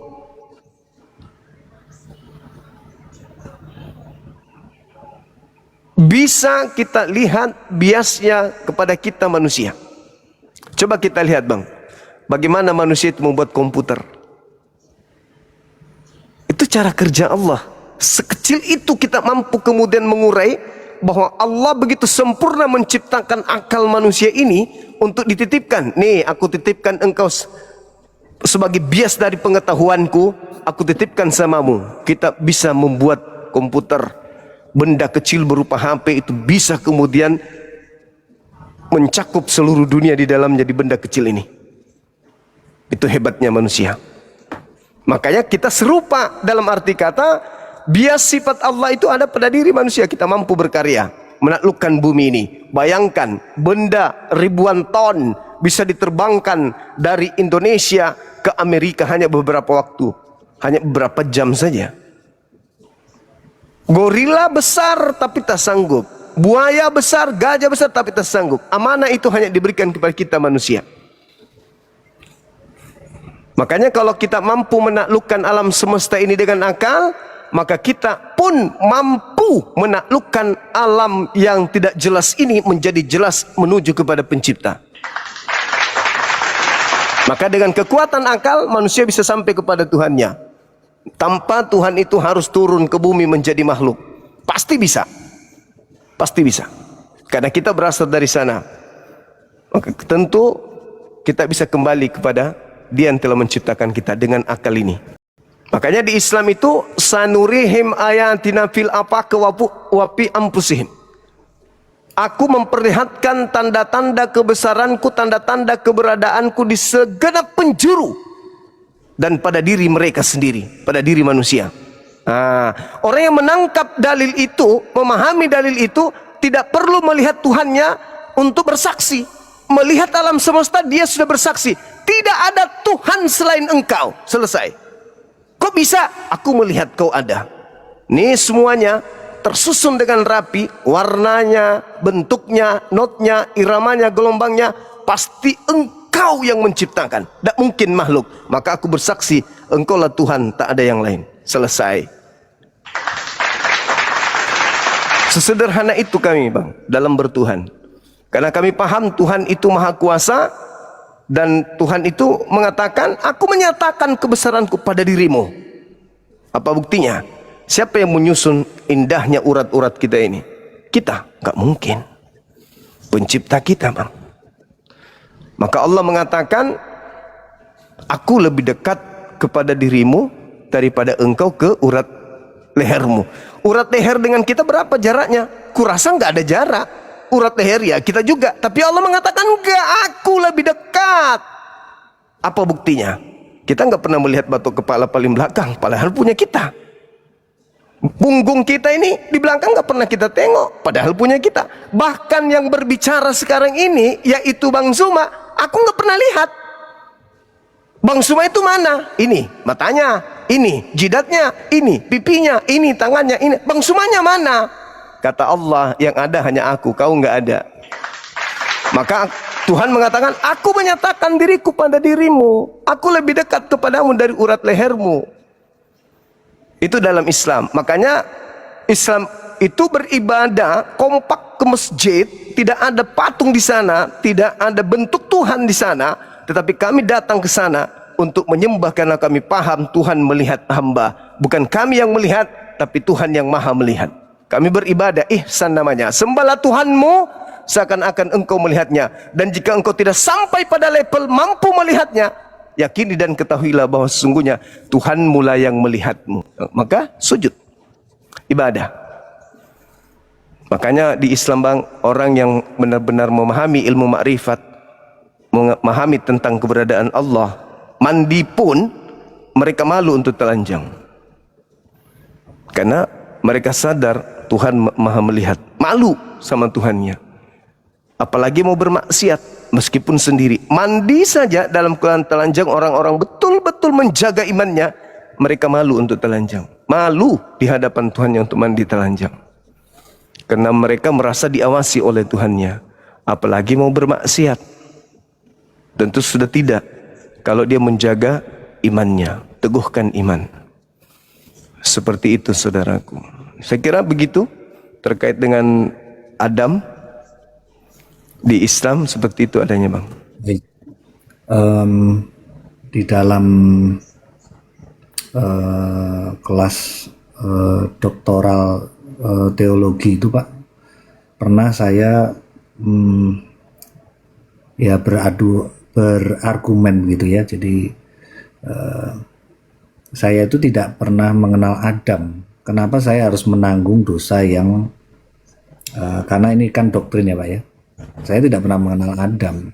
I never knew Adam. Tapi kenapa saya harus menanggung dosa Adam gitu ya? Saya menyatakan seperti itu gitu. Tapi karena memang mungkin ya sebagian besar sudah memiliki doktrin itu, jadi dosa yang diwariskan secara secara darah begitu ya.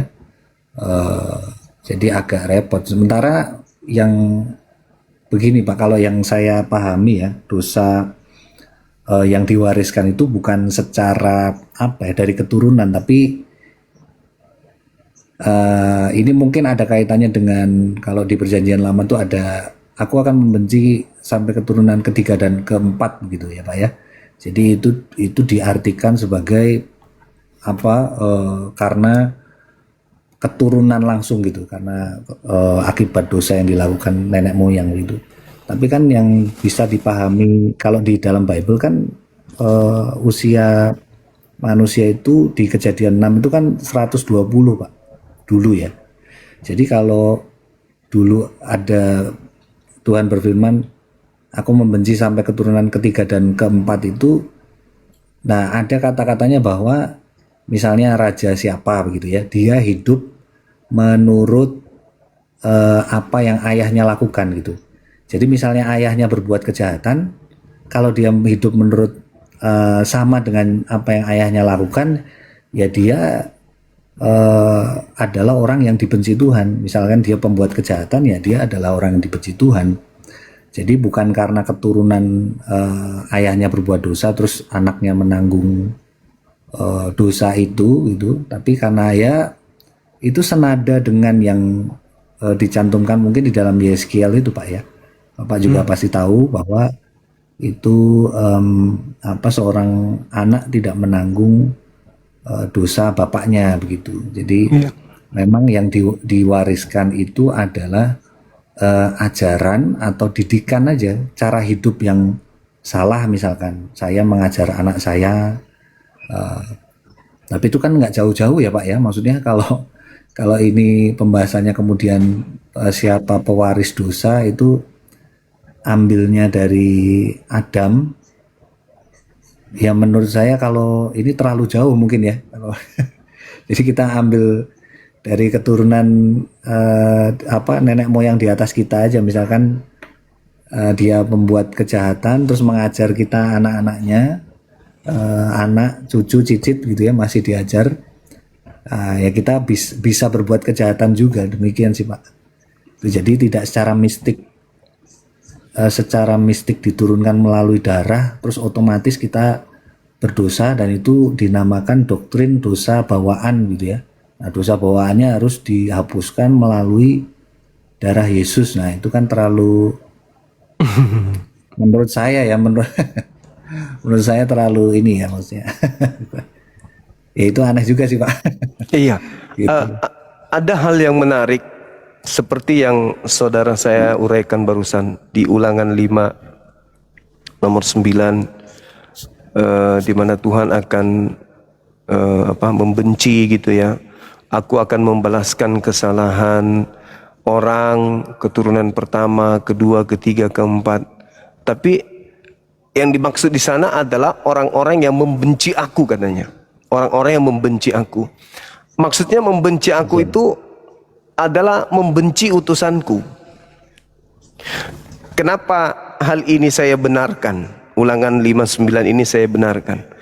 Dan saya uraikan beberapa malam ini.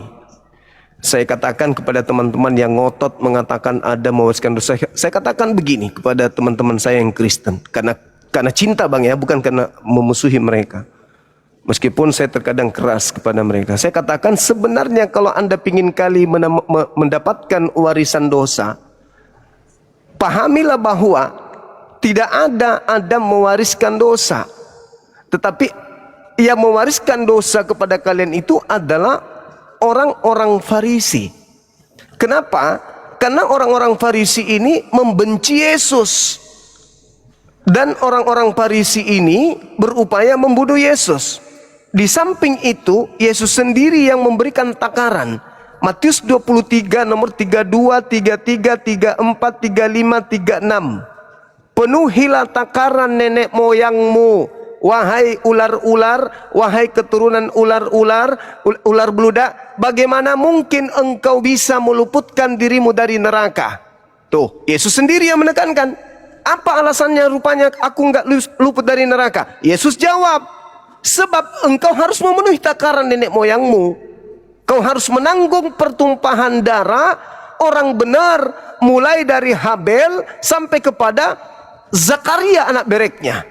Dan aku berkata kepadamu, semua ini akan ditanggung oleh angkatan jahat ini. Berarti Yesus mengiyakan dosa waris yang harus ditanggungkan kepada keturunannya.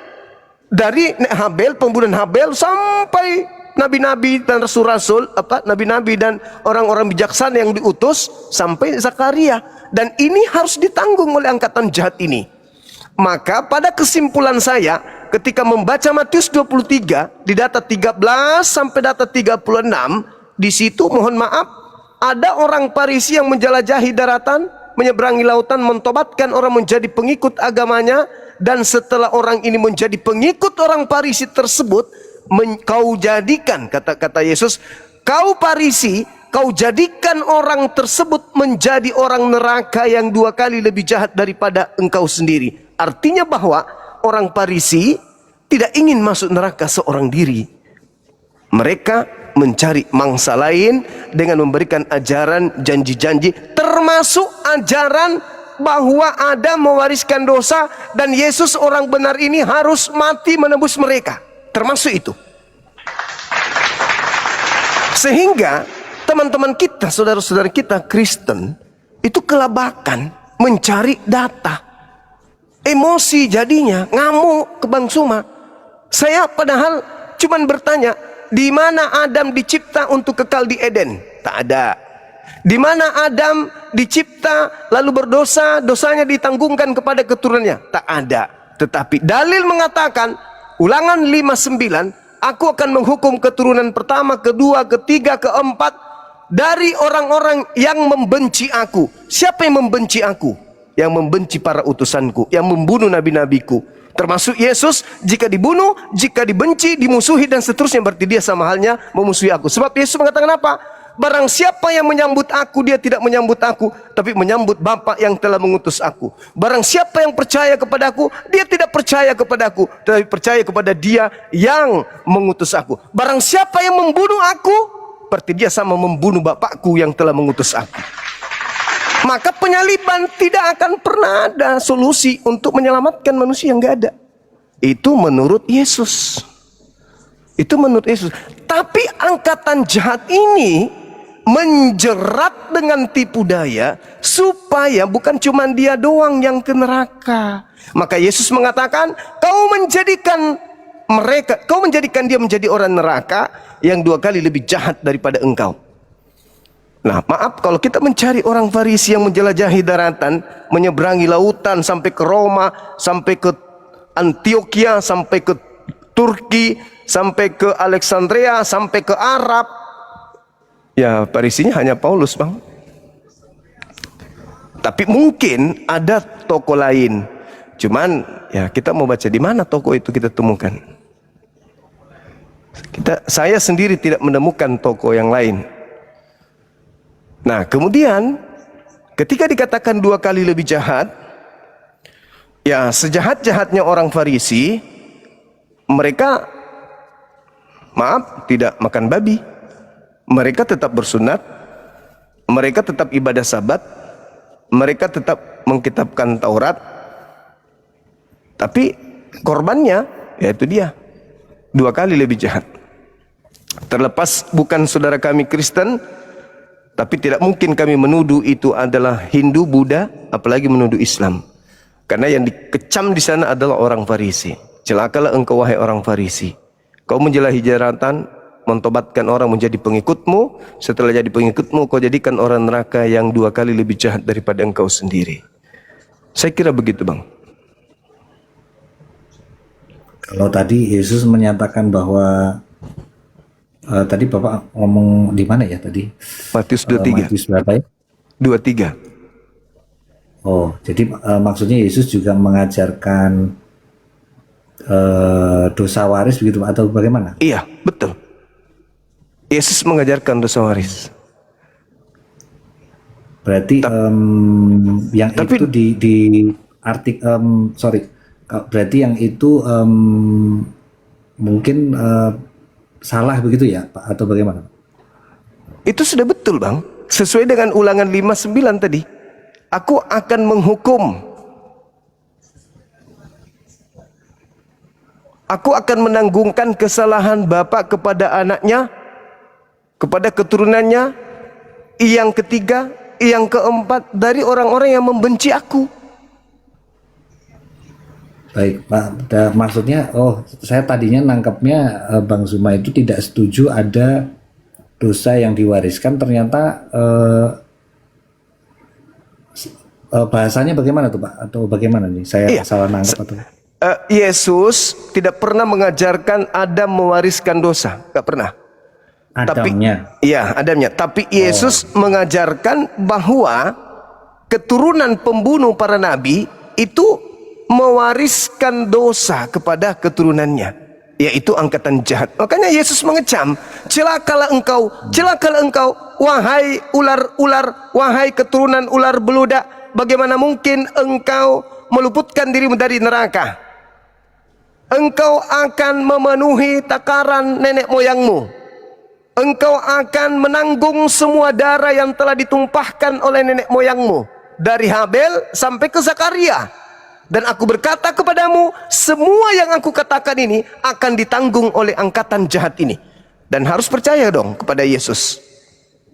Makanya di data nomor 37, 38, 39, Yesus kemudian mengatakan, Yerusalem, Yerusalem, aku rindu untuk menyatukan engkau kembali seperti seorang induk ayam yang rindu untuk mempersatukan anak-anaknya di bawah sayapnya. Tetapi kamu tidak mau, kata Yesus.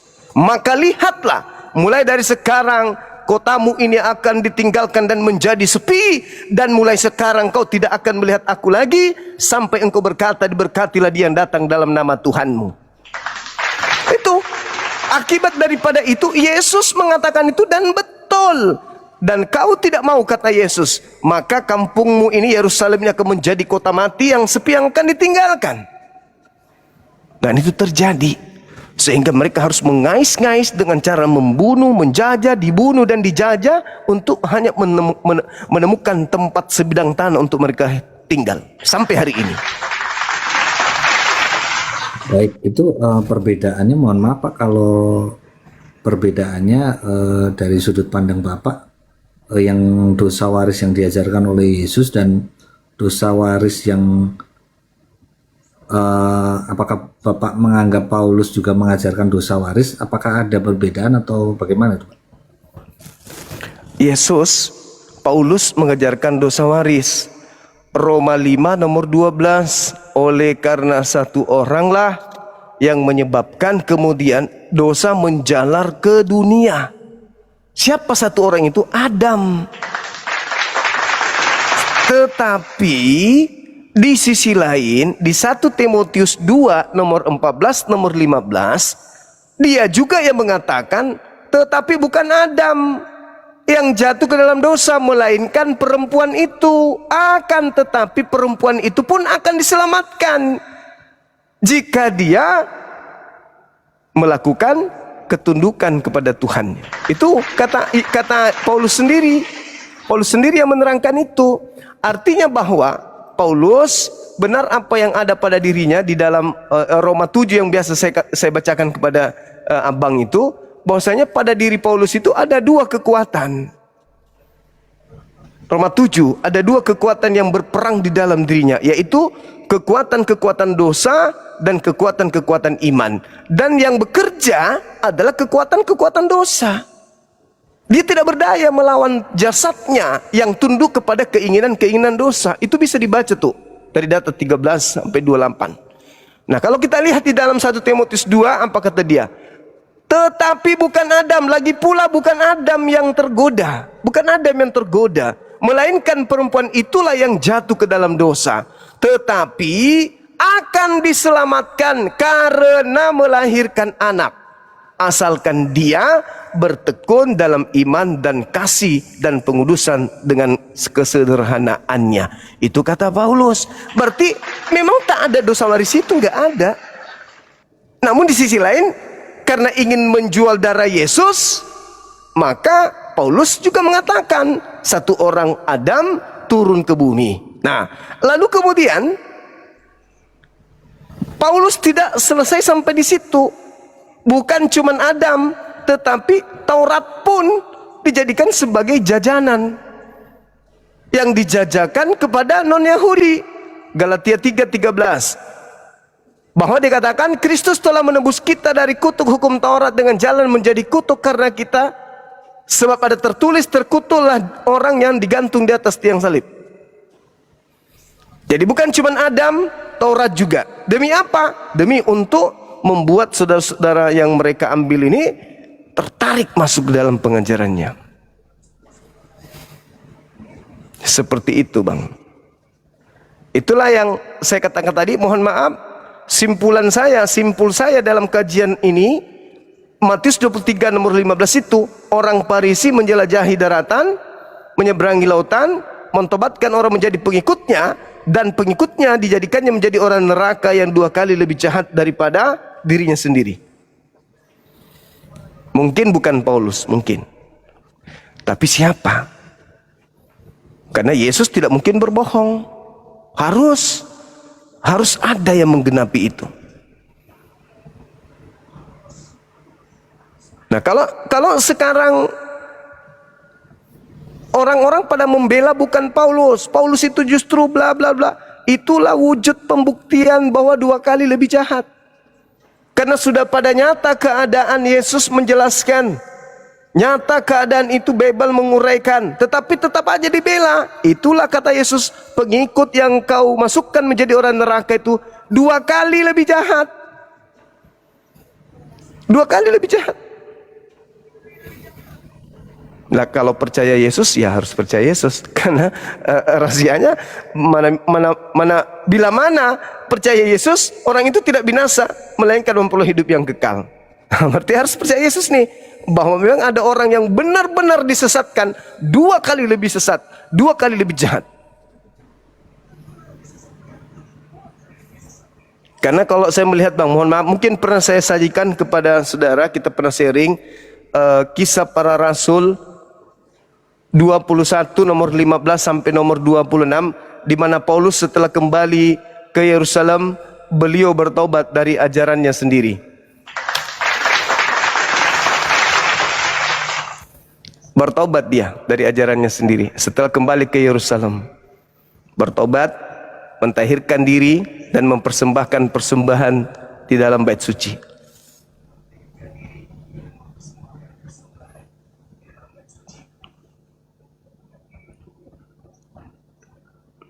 Sekira begitu, Bang. Oke, Pak. Baik. Baik. Ini karena banyak yang udah tap di bawah ganti. Ini udah bosan sama saya juga ya, Pak ya. Enggak juga, Nanti Bang. kita diskusi lagi, Pak ya. Ini di Baik, bawah udah saudara, mulai baik. suruh ganti saya. Makasih. Terima Makasih, banyak, Bang. Pak Zuma. Saya Makasih, tunggu dulu ya, saudara, Pak ya. makasih. Nanti Siap, kita siap. diskusi lagi, Pak ya. Baik. Pak. Makasih.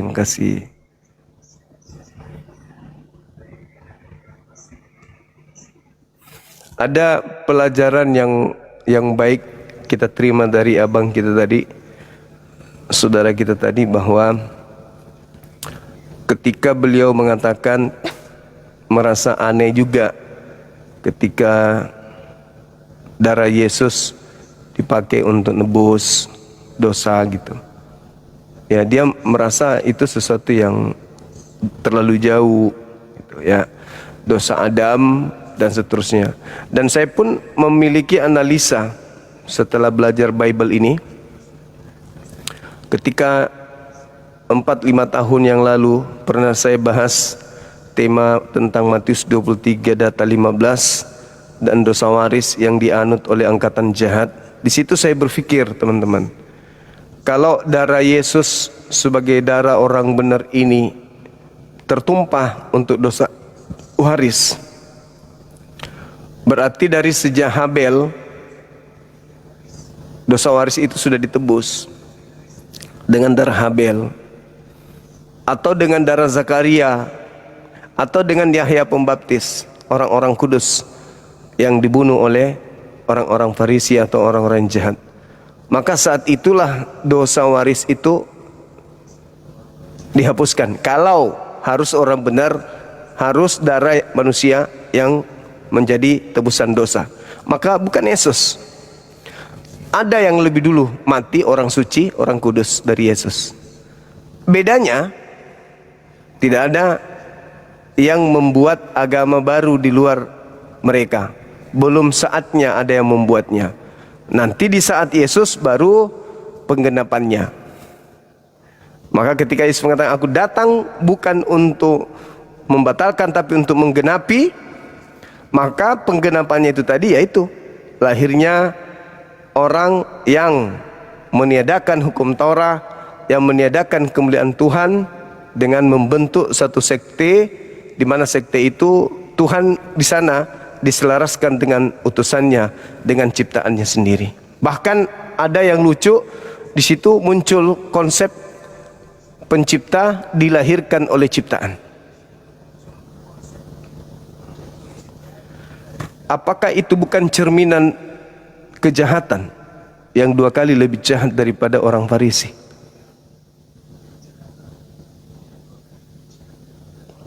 Itulah mungkin. Cuman masalahnya tema ini kalau orang tidak bisa mengendalikan emosi, kemudian mereka orang yang gampang terbawa emosi, tidak menggunakan logika sehat, akal sehat, tetapi cuman taklid buta, iman buta, penting agamaku benar, yang penting Tuhanku benar, yang penting dosaku dari itu yang bahaya. Bahaya sekali. Bahaya. Orang-orang kayak gitu itu bahaya kali. Yang bisa tidak mau melihat ke dalam, maunya melihat keluar. Padahal kalau kita berbicara mengenai Al-Quran, semua hal-hal yang saya uraikan ini, itu data dan dalilnya lengkap di Al-Quranul Karim. Lengkap di Al-Quran. Bagaimana? Assalamualaikum warahmatullahi wabarakatuh, saudaraku Bang Zuma. Waalaikumsalam warahmatullahi wabarakatuh. Izin bernarasi sebentar boleh Bang Zuma? Silakan Bang. Nah, ini saya berulang kali melihat teman-teman muslim yang awam itu masuk ke komalnya Kristen ketika ditanya surat Maryam ayat 33 tentang bagaimana bunyinya, dan kesejahteraan semoga dilimpahkan kepadaku pada hari aku dilahirkan, pada hari aku meninggal, dan pada hari aku dibangkitkan hidup kembali. Lah inilah Yesus, kata mereka. Ini kalau yang awam tidak bisa membantah, saya hanya menyarankan begini Bang Zuma.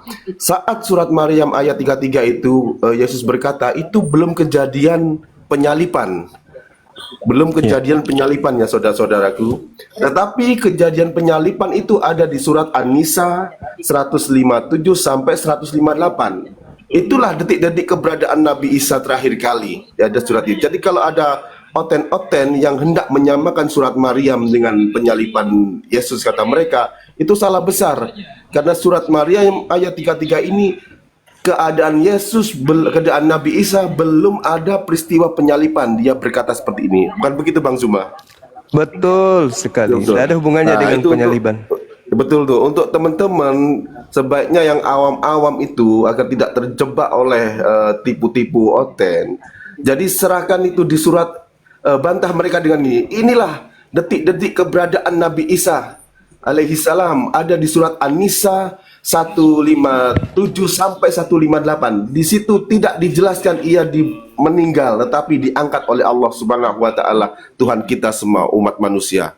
Begitu Bang Zuma. Terima kasih sudah dinaikkan. Semoga Gurunda Zuma Allah beri rahmat, kesehatan, ya, lindungan selalu, sehat walafiat seluruh keluarga. Semoga tetap membentengi akidah umat Islam.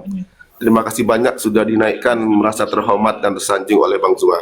Izin turun Sama-sama. Bang Zuma, semoga mendakwahkan ini terus berlanjut hingga titik darah penghabisan. Amin ya rabbal alamin. Amin, amin ya rabbal alamin. Makasih ilmunya Bang, makasih, masya Allah, luar biasa. Siap-siap Bang. yang selingkuh ataupun